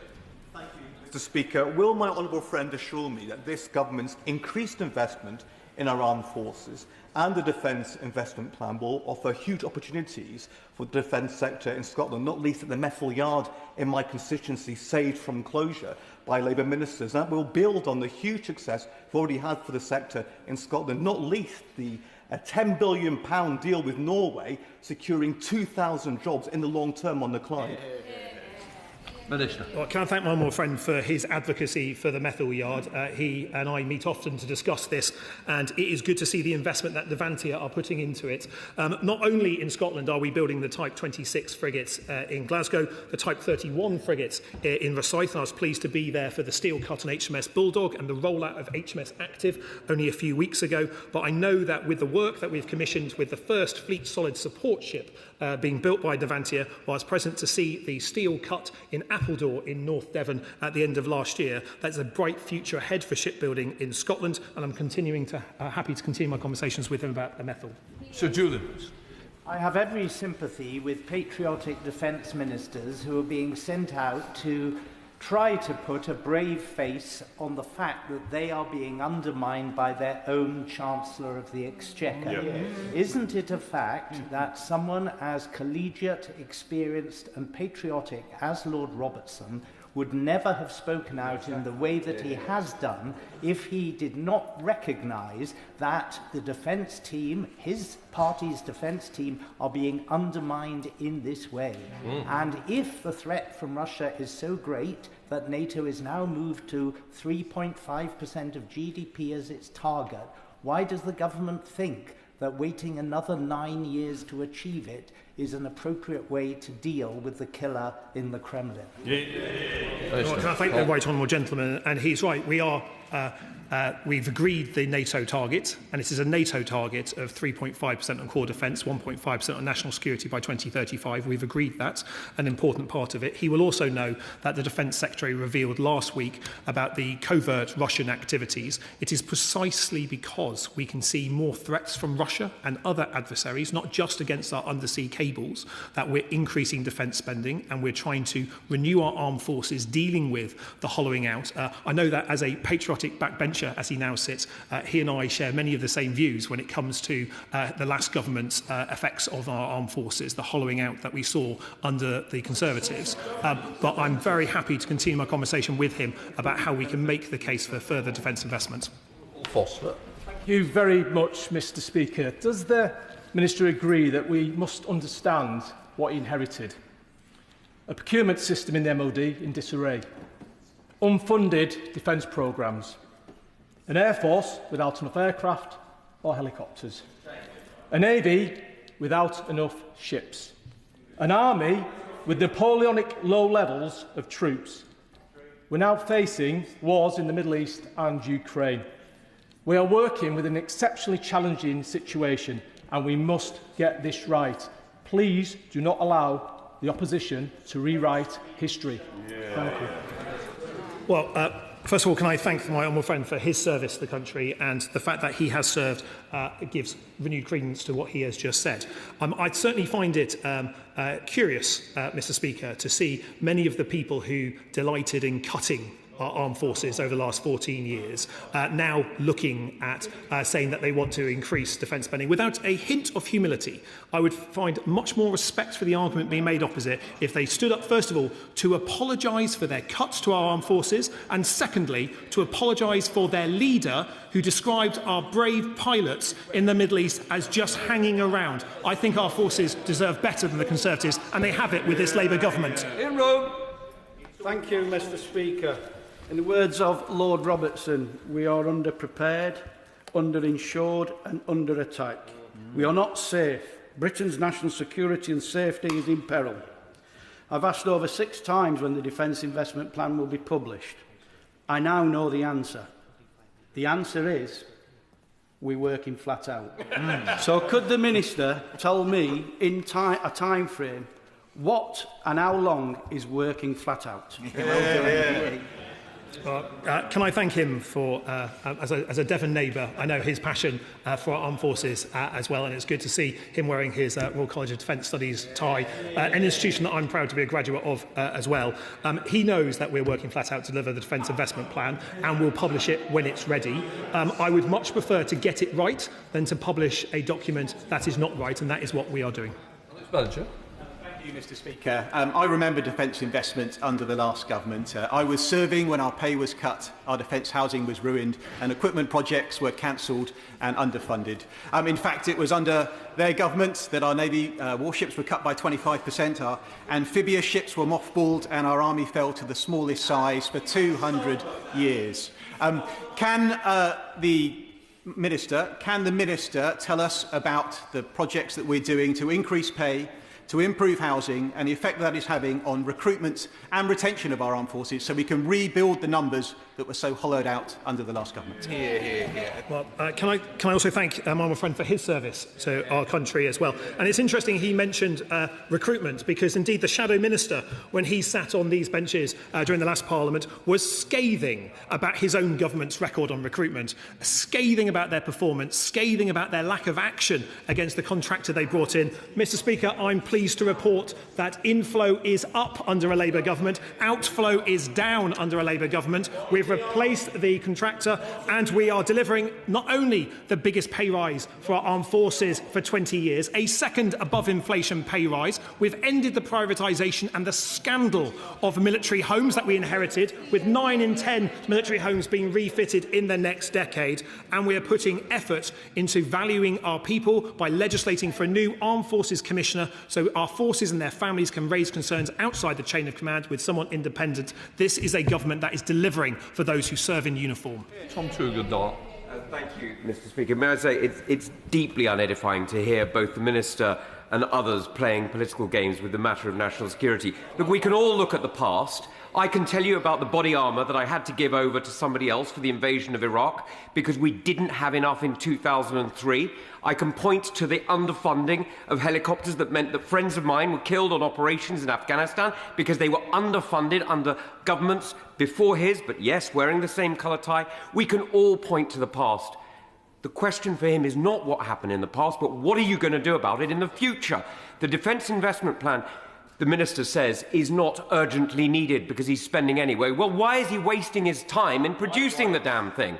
He could spare those civil servants to actually get contracts delivered instead of messing around with games, or actually put his heart behind the fight with the Treasury that needs to be had right now, as his own friend Lord Robertson has already made clear. Well, I really like the right honourable gentleman. Actually, I think he's a very jovial chap, and he raises some good points. And let me say to him, the Defence Investment Plan is needed. It is being worked on by our department. We will be delivering it when it is ready, but we are not waiting for the Defence Investment Plan to make announcements. I've spoken about the £879 million contract I announced this morning in Andover for our Apaches and Chinook fleet, but I could also point to the announcement we made on Friday, a multi-million-pound deal with the veteran-led startup Cambridge Aerospace to provide new missiles to intercept drones, not just for our forces, but for our allies in the Middle East. So when he says we're looking to the future, we are exactly looking to the future, and that is why the Defence Investment Plan will set out the kit and capabilities that we need and will buy for the next 10 years, but also the upgrades that we're making to the kit we have today to give our fighting forces the edge. But importantly, it also talks about how we value our people, something that I don't think has been spoken about enough in defence for far too long, something else we're addressing. Jane Curtin. Mr. Speaker, I'm sitting on the Armed Forces Bill Committee, and we've heard terrible testimony about the state of military housing, and we've heard how it's already improving. So does the Minister agree that that £9 billion investment that we're making into military housing to deal with that botched privatisation can only be a good thing and raise morale of our troops? Can Can I thank my friend for her work, not just on armed forces housing, as she raised here, but also she is a thorough champion for the Royal Fleet Auxiliary, many of those ships that are in her Falmouth and Truro constituency. She's right to talk about the £9 billion commitment that we have made to deliver an improvement in armed forces housing. I see the front bench opposite is chattering. They had an option to deal with this when they're in power. They could have dealt with the black mould. Please, I'm trying to hear as well, and it's not helpful. Mr. Speaker, they could have dealt with the black mould in our armed forces kids' bedrooms. They could have dealt with the broken boilers and the leaky roofs. We have dealt with it as this Labour government, and I'm proud of that record. Also proud that we've refitted the 1,000 worst homes, delivering those improvements by Christmas, so our military families could be in a decent home by Christmas 2025. And now we're starting work on the next tranche of the worst homes, so our people can live in a decent home if they serve. That's the minimum we should offer those brave men and women who serve our forces. Janice answers. I'll get you that. I don't want to. The honourable member for Tunbridge, in a plea that we just put this political blame game to one side. The fleet halved under the previous Labour government. We all have our fingerprints on the current state of the UK military. It's unedifying of us, of this House, and of the state that we are in as a nation. Can I draw the Minister's attention to the APPG for rearmament, which I've recently set up with the honourable member for Macclesfield and for Spelthorne, who's longer in his place, and also Field Marshal the Lord David Richards in the other place. Our aims are to highlight the scale of the threat that we face, but also the parlous current state of the British military. Can I ask if he shares those aims with us? Because talking about both is necessary for this national conversation that was highlighted in the SDR that hasn't happened.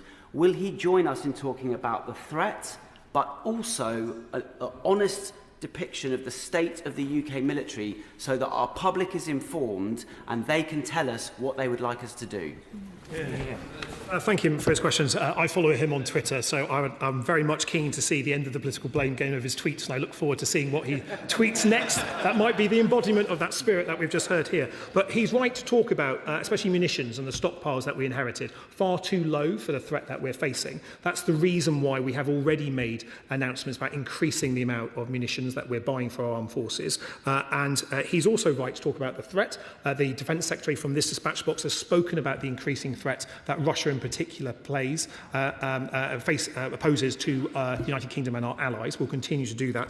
I'm very happy meeting him and his new all-party group to have that conversation, because I think it is an important one about how we address the underfunding and the hollowing out of our forces that we inherited. But also I'll be able to help him understand the progress that we are now making under this Labour government to restock and to rearm, which is a lot of work done, but a lot of work still to do.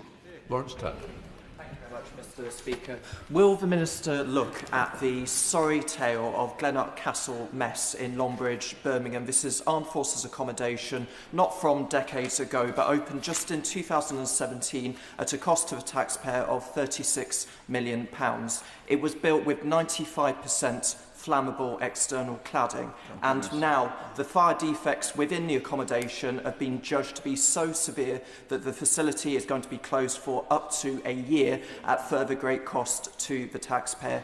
This was hopelessly mismanaged by the previous government. The Armed Forces personnel who work at the Royal Centre for Defence Medicine in Birmingham do an essential job. They deserve better.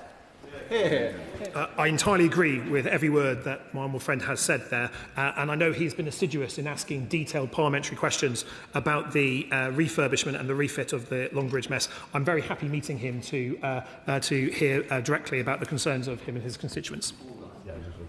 Dr. Andrew Wells. Well-placed sources are suggesting that the number of Type 26 hulls on the order book may be reduced or transferred to our Norwegian allies. Now, I appreciate that Labour has a track record in reducing the number of frigate and destroyer hulls, but nevertheless, will the Minister confirm that there are no such plans and that we will proceed with a minimum of 8 Type 26 frigates, particularly given the increase in Russian submarine activity discussed by his colleague, the Honourable Member for Selly Oak, on Monday?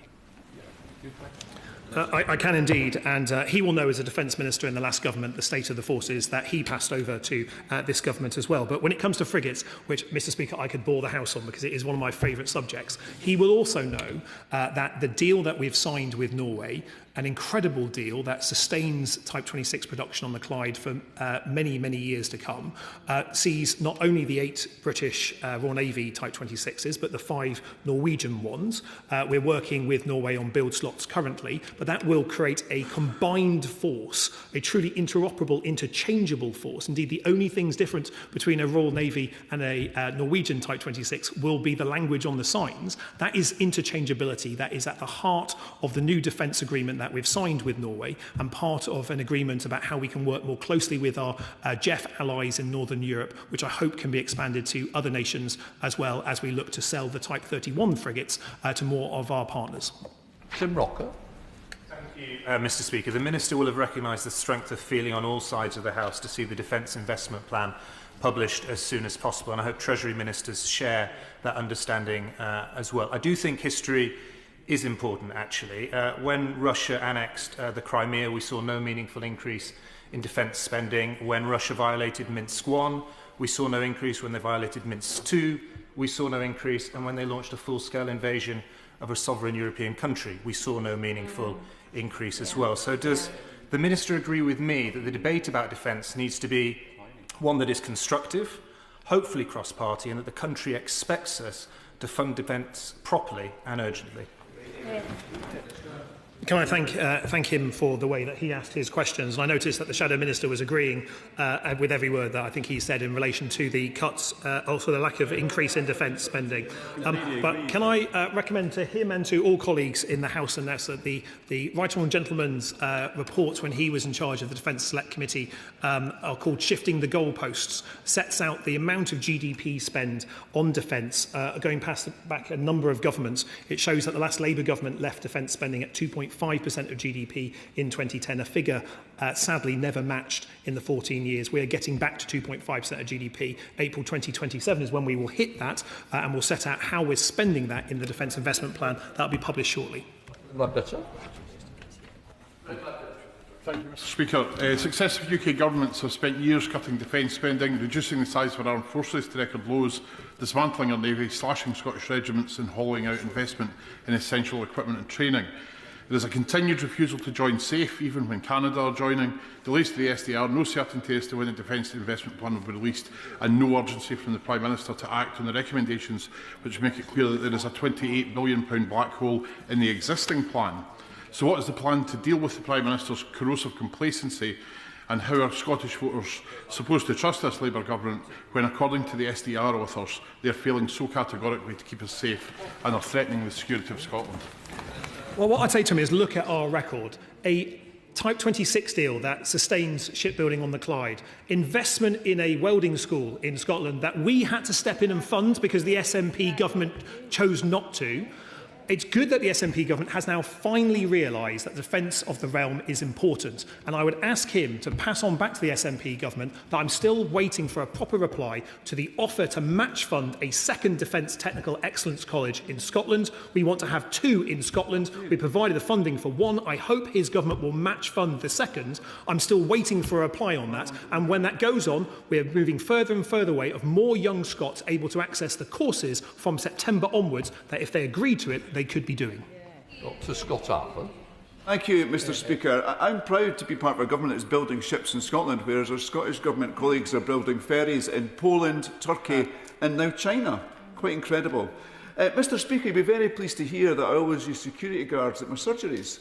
And the young chap who attended my surgery last year in Oxgang's library, he had just left 3 rifles. And he said he left because he joined some years ago on the promise of travel and excitement, but he spent a lot of time in barracks because of the lack of funding in our armed services. The last time I visited 3 Rifles, they'd just come back from Finland, and some were about to go back there to serve alongside our allies. Some were due to go to Iraq, but I understand that trip may not have happened, and they're all now better paid. Outside the barracks site, people can see the homes getting renovated. There's a little bit of jealousy about the quality of the kitchens, I have to say. And recently, just before the recess, I was able to give a tour from one of our defence primes to a young apprentice who lives in De Balerno in Edinburgh South West. And she was very clear, this isn't an apprenticeship, it's not a job, it's a whole career before her because of the scale of what's happening in the sector. So when the Minister goes round defence establishments, when he goes round our defence contractors, what is the mood? Do they trust us to deliver against this budget commitment? Can I thank him, and can I thank also the Armed Forces personnel that he spoke to and spoke about in his question there.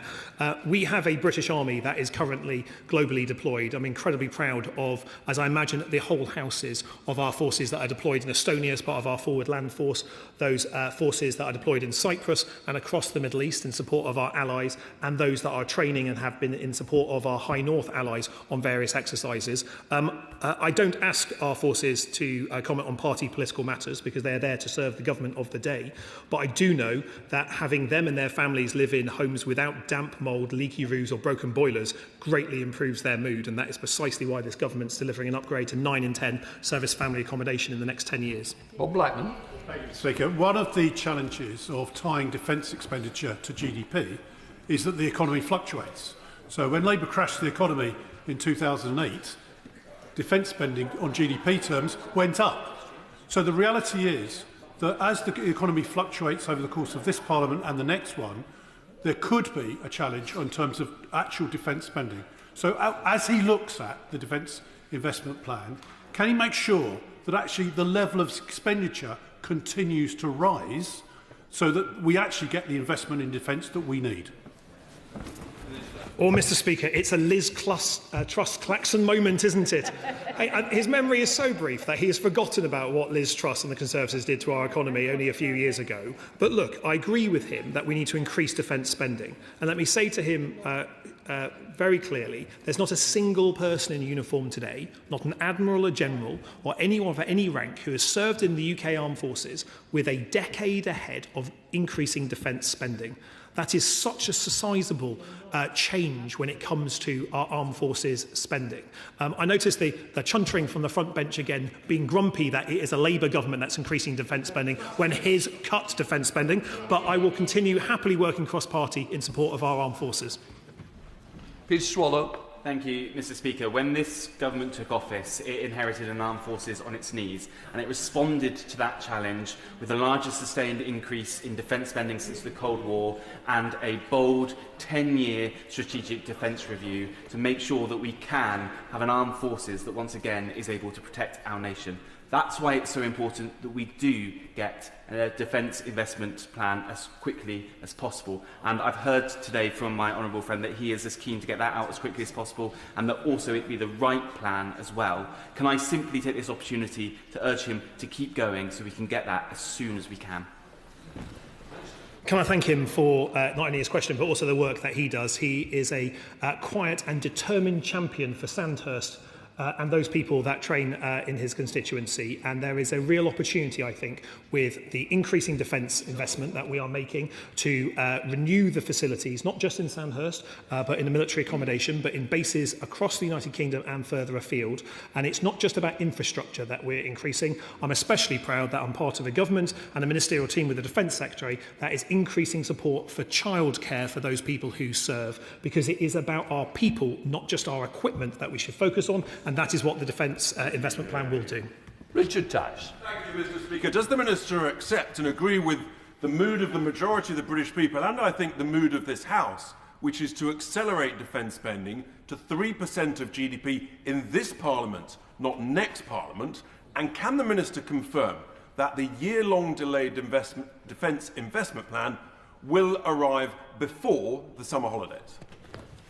Mr. Speaker, perhaps if the honourable gentleman would like to give some of the money that his former Reform leader in Wales got from Russia to the defence budget, we'd have a wee bit more than we have today. Sarah Dyke.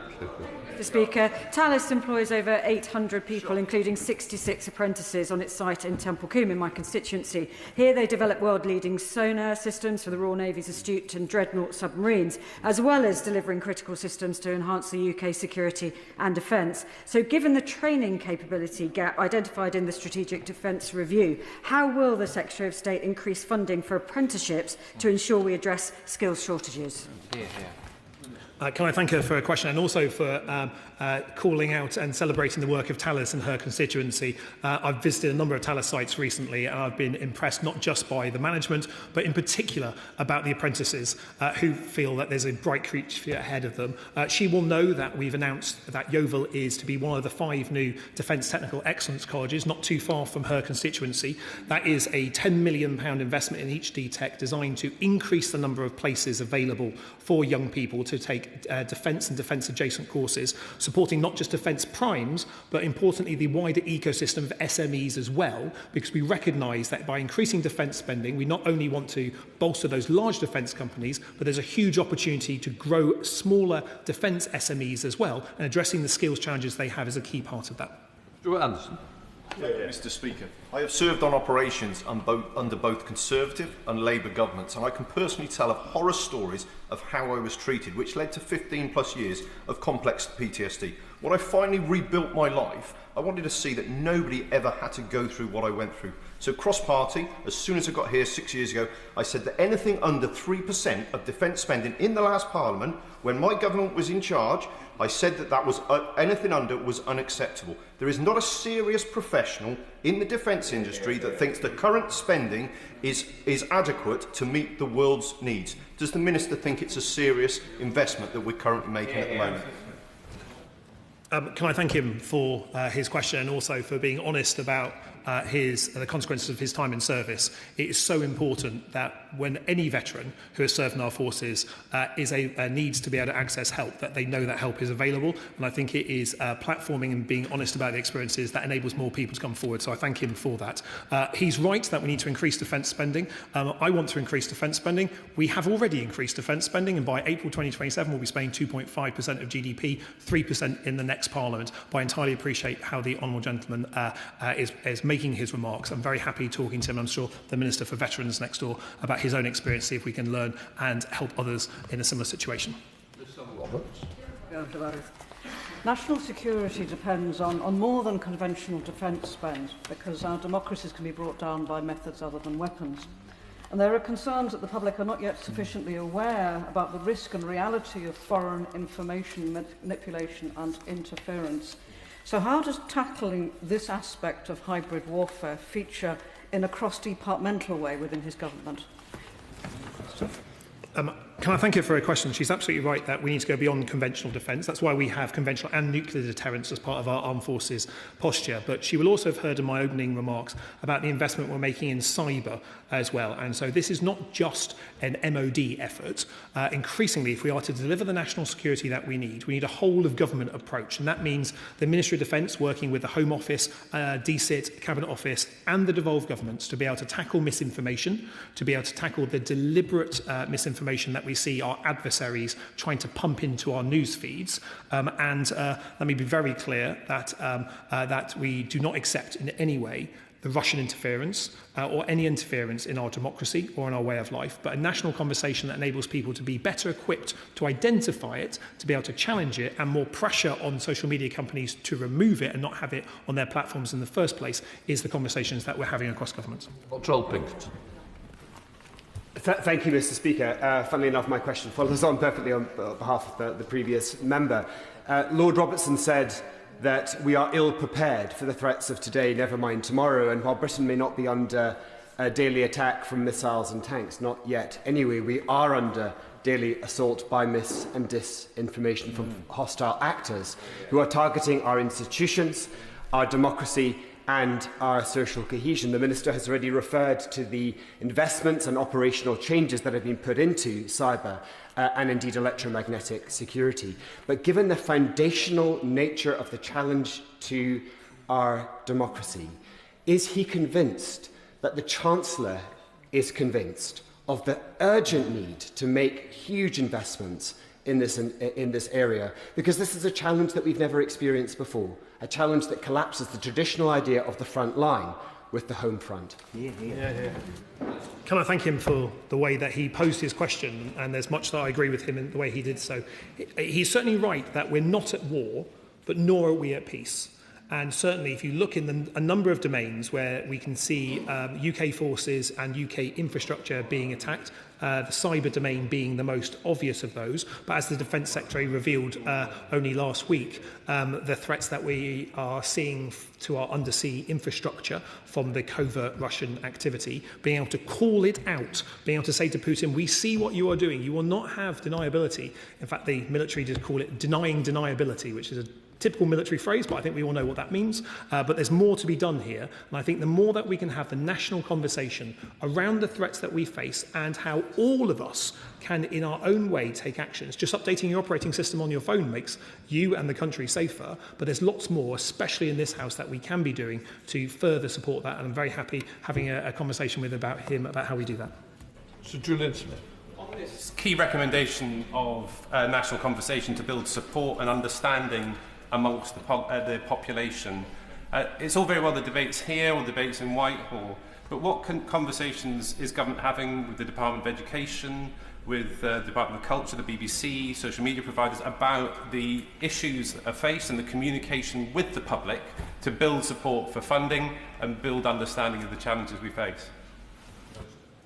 Yeah, can I thank him for that question? It's a very fair one. So my colleague in the House of Lords, Lord Coker, is the Minister leading on the national conversation debate. And you will have seen, he will have seen, I'm sure, that he published the Defence Diplomacy Strategy recently. Although that deals with an element of kind of more traditional diplomacy, it also deals with the necessity to speak to our own people and our own wider populations around the threats we face and about how we respond to it. We're still at the early stages of forming the proposal for that formal national conversation. But again, that is one that has to be cross-government. That has to include the Cabinet Office. That has to include government departments that aren't just the Ministry of Defence, because how we defend our nation in the 21st century is not just about the brilliant men and women in uniform. It's about a whole of government and a whole of nation effort. And that's what we're trying to kickstart that conversation. But a debate around defence spending certainly contributes to that as well. Ryan Matthews. Thank you, Mr. Speaker. Has the government considered issuing defence bonds, as proposed by the Liberal Democrats, to ring-fence capital for defence spending? And if not, why not? Can I thank him for that proposal? I'm really interested in seeing the detail of the Lib Dem proposal about who pays for it ultimately. But he will know that following the publication of the Defence Investment Plan, we've made a commitment to publish the Defence Finance and Investment Strategy, which sets out how we can support not just businesses large and small, but how we can bring further investment into the sector. That will deal with everything from how do we stop small defence businesses being debanked, a real scandal and problem for small businesses as they seek to grow, but how can we leverage in some of the patient and venture capital that we are seeing potentially interested in defence to expand UK businesses, to support the development of capabilities, and that renews our own capabilities but provides export opportunity as well. So there's more work that we're doing in that regard. Carl Locker. Mr. Speaker, while most of the focus is often on munition and defence systems, what is the government doing to boost defence numbers and ensure our military are properly paid for the vital role that they do? For too long, our junior NCO ranks have been poorly paid, below average, and had poor living and working conditions. A defence network with adequate numbers and good morale is necessary complement for a well-equipped military. Can I thank her for her question? I look forward to being in Northern Ireland next week for the announcement of the Northern Ireland Defence Growth Deal, which is the 5th of our 5 defence growth deals. I'm not allowed to say the total amount of investment, but we've announced 200 million of a £250 million pot, so the maths will hopefully give us some reassurance that there's a big announcement coming to her part of the world very shortly. But she's absolutely right to talk about the numbers, and so what we've done is not only address the problems with recruitment and the system, especially the time of flight that took far too long between someone applying and then getting to a training establishment. We've introduced novel forms of entry, so the direct cyber entry is a really good example of that. Recruiting people for their cyber skills, not necessarily their skills being able to run around a muddy field with a big heavy backpack on, is a way that we're looking at new ways of getting the skills and the talent into our armed forces that we need. Speaker, this month marks 20 years since I returned from serving on Operation Telex 7 in Iraq. And whilst I was there, we patrolled Basra in snatched Land Rovers. 34 British soldiers died in snatched Land Rovers. In 2006, it was highlighted to the previous government that they were unsuitable, and it wasn't until years later that they were replaced. So they were called mobile coffins and suicide wagons for a reason, and so I would exercise a little bit of caution about blaming previous governments for their defence inadequacies. I don't think any of the parties who've been in government in recent years have clean hands when it comes to scrutiny of those specific decisions. But the question I want to ask him was specifically about defence financing. We know that the Minister has announced that there's a £5 billion uplift for this year. Why is there therefore an exercise to exercise £3.5 billion of in-year savings, and how much of that is carried forward from last year's exercise to exercise £2.6 billion of in-year savings? Can I thank him for his question and for his service as well? He sends me a lot of PQs in his role, but I recognise that comes from his service there. I can also very happy to confirm to the House that we are replacing our entire Land Rover fleet, and I was on Salisbury Plain only a few weeks ago making the announcement of the new replacement vehicle competition that I look forward to businesses coming in on. He will also be familiar with a business the size of 60 billion plus, which is the MOD budget. It's very normal to have in-year budget management. I'm not really understanding how surprising this is. If a £60 billion business didn't have in-year budget management, there'd be a real question about that. That's pretty normal business affairs. It was normal under his government. It's normal under this government as well. But we are increasing defence spending, £5 billion extra in our budget this year. Jeremy Corbyn. Speaker, defence spending is rising rapidly in China, in Russia, all over Europe, this country and the USA. And in every country in the world, there is pressure on welfare budgets, and there is increasing levels of human and social inequality. And there is a global environmental disaster on the horizon. At the same time, the agencies for peace, such as the UN and its agencies, and overseas aid budgets, are all being cut. Global inequality is getting worse. The conditions for future wars are being created.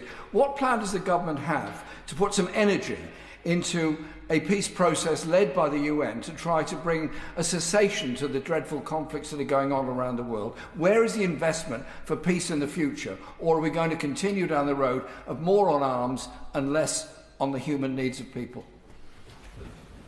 Well, I might spend more of my time in the Ministry of Defence without my mobile phone in secure rooms, but I do know that he spends a lot of time in this chamber hearing from Foreign Office ministers about the work that we are undertaking in calling for a lasting peace, not just in Gaza, but also in the wider Middle East.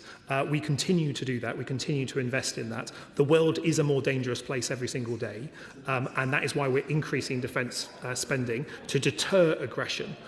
Because the point of our armed forces is to deter that aggression and then only then defeat it if necessary.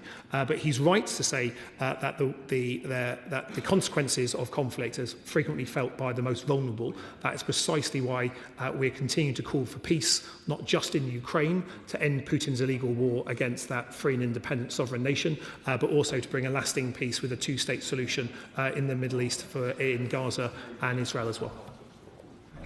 Adam Downs. Deputy Speaker. Thanks to the tireless work by many in Leonardo, Yeovil, government and beyond, we got the new medium helicopter contract awarded and more investment in Yeovil, so thank you. But investment across the country is still held up without the Defence Industrial Plan. I know the Minister is working really hard to get the plan right, and I thank him for this. So can he set out what lessons have been learnt from the delays to the new medium helicopter and the DIP to make sure we fund defence procurement more effectively? Madam Deputy Speaker, I'm grateful for the honourable gentleman's intervention on this one here.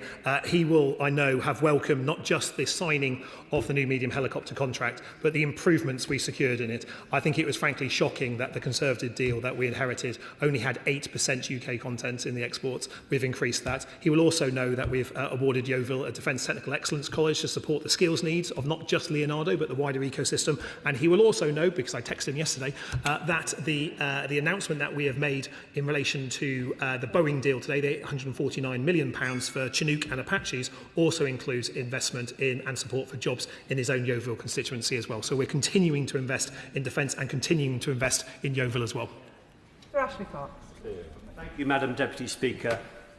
Lord Robertson, the former Labour Defence Secretary, has said that we cannot defend Britain with an ever-expanding welfare budget.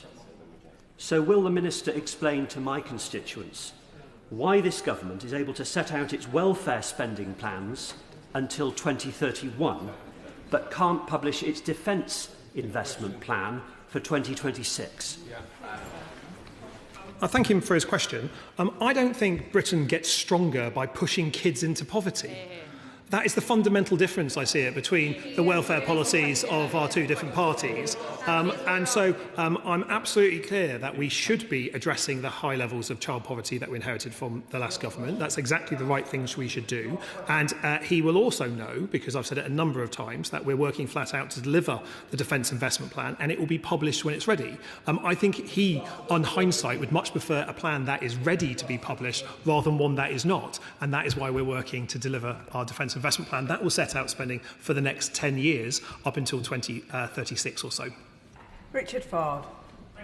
Mr. Speaker, I entered this House months after the full-scale invasion of Ukraine by Russia, and I was struck at the time that the debate on Ukraine was solemn, dutiful and not party political. And the contrast with the debate over defence spending is stark. The Leader of the Opposition has decided to use it as a foil for her party, while the Honourable Member for Hackney North was on the radio last night saying that the Labour Party is not going to be helped electorally by an increase in defence spending. With Trump making threats about US commitment to NATO, does the Minister share my view that we need to link armed forces capabilities to the external threat rather than indulge in this party political navel-gazing? I thank him for his question, and also in the spirit of my answers for his service as well to the nation. He's absolutely right that NATO is at the cornerstone of our defence. It benefits not just the United Kingdom, it benefits every single NATO member state, including the United States. And we are stronger when we stand together in relation to that. That's why we're delivering against the NATO target, delivering the new NATO regional plans, and why a debate that looks at how we can develop the latest capabilities, bring forward more skills into the sector, more investment, private sector investment into our defence companies is a good one for us. And we do this because it's in the national interest to support our national security. And that is why I stand at this dispatch box, not for party politics, but for our national security. And in darker times, that's why I hope all of us can be doing as well. John Cooper. Thank you, Madam Deputy Speaker. To listen to the Minister today, you might think that the dip matters very little, that we're cracking on regardless. But the truth, I think, is that the MOD has been outmanoeuvred by the Chancellor and the dip is pinned down by the Treasury. The dip matters a very great deal to industry because the demand signals that it will give allows industry to work up, whether it's from fighter jets to frigates, whether it's from bayonets to bullets. These items cannot just be pulled off the shelves. This dip matters rather more than I think the Minister is saying. Is that not the case? Bang on. I don't know where he's been for most of the question time, because I've been very clear, and he's trying to put words in my mouth, and I appreciate him giving it a good go, but he's not going to get away with that, I'm afraid, in relation to this. Look, we live in a new era of threat. I think he knows that as well. We are dealing with hollowed out and underfunded forces. I think privately he might not be able to put it in a soundbite, but he can concede that the state of the forces his government passed over to this Labour government isn't the one that I think perhaps in hindsight he would have liked.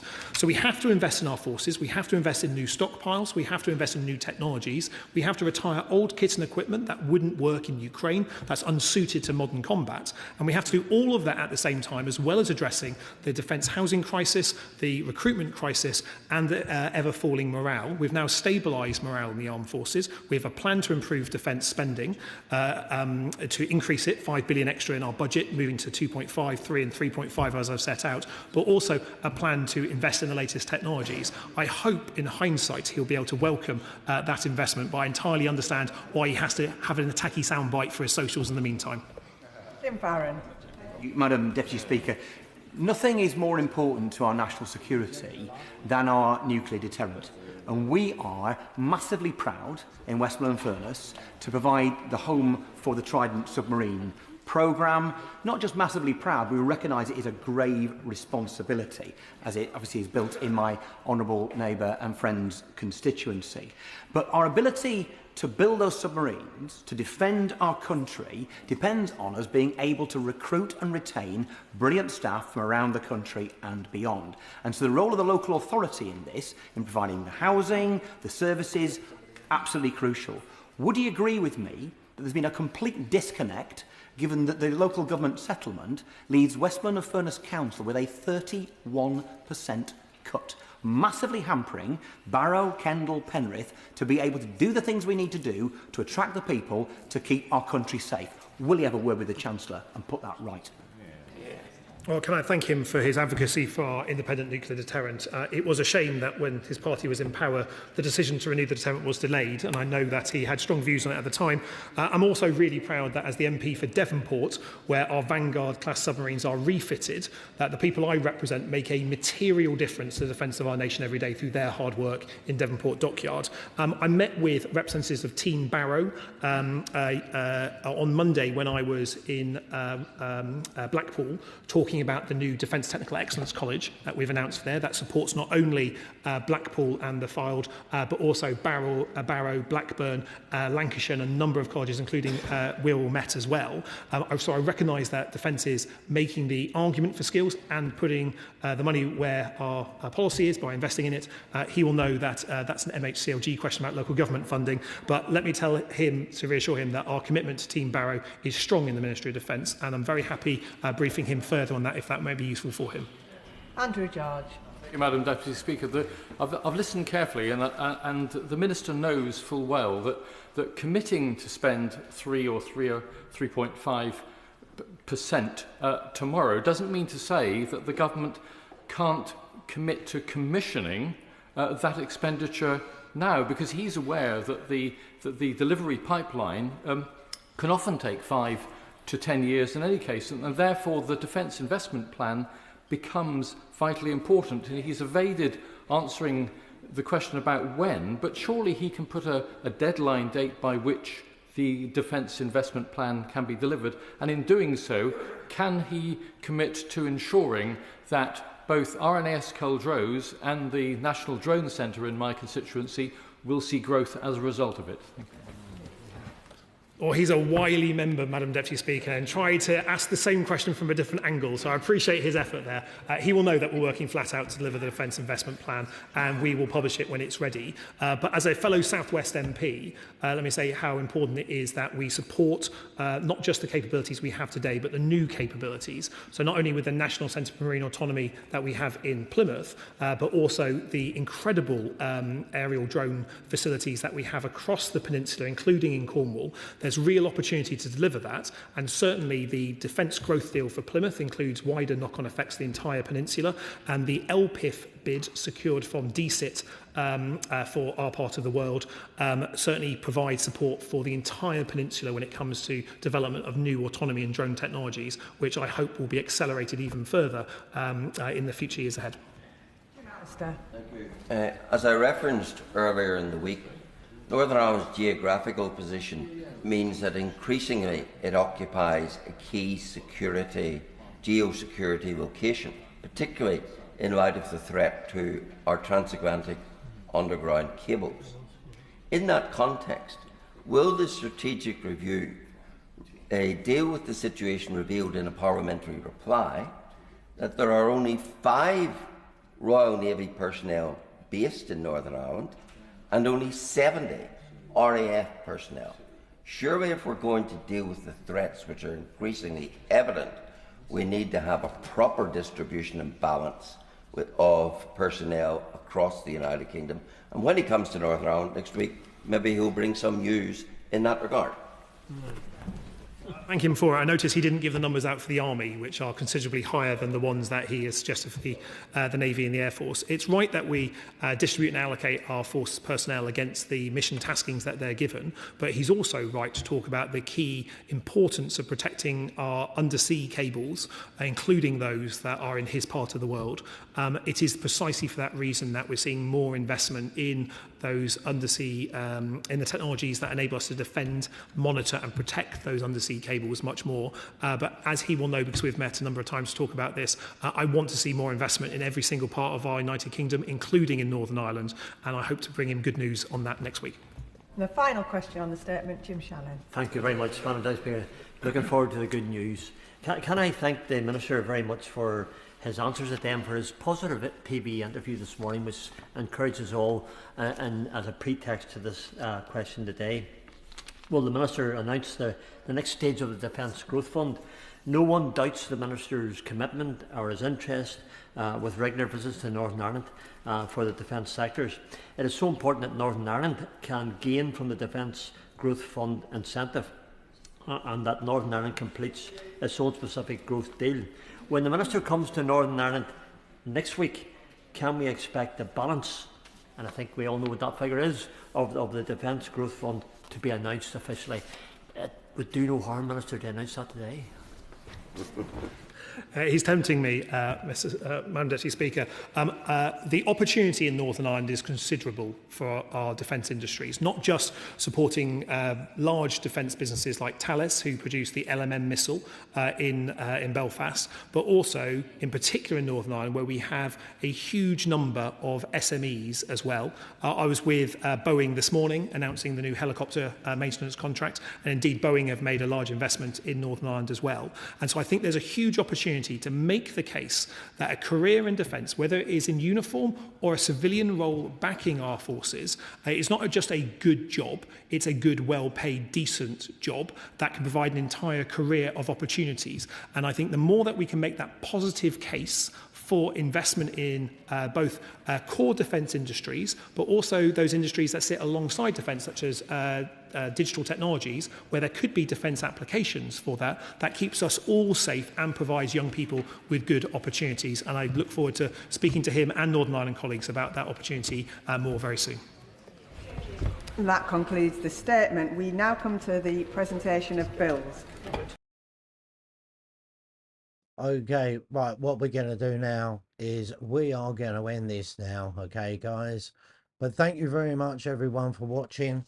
Thank you, everyone, for watching. Much appreciated. Don't forget to hit that like button. Please make sure you're subscribed. I'm going to get some more videos uploaded shortly over the next day or so. And the next one we'll be looking at is obviously next week. Same time, same place. But Prime Minister's Question Time. Also, we will have... I believe I've got yet to confirm the date, but Sadiq Khan, Mayor of London's Question Time, quite a interesting one last time. Let's put it that way. Quite popular with everyone. Okay, everyone. Thank you very much for watching. Much appreciated. Don't forget, I'm one-man band. I do this all on my own. Please like the video that I've just uploaded, which is a shortened version of Prime Minister's Question Time. That'd be much appreciated. Like this one. Subscribe, etc. And we hope to see you all soon. Leave your comments down below. Let me know what you think. And yeah, we go from there. Right, take care. Have a great rest of the week. Enjoy the weekend. Summer's nearly here. Shouldn't have said that, should I? All right. Thank you all.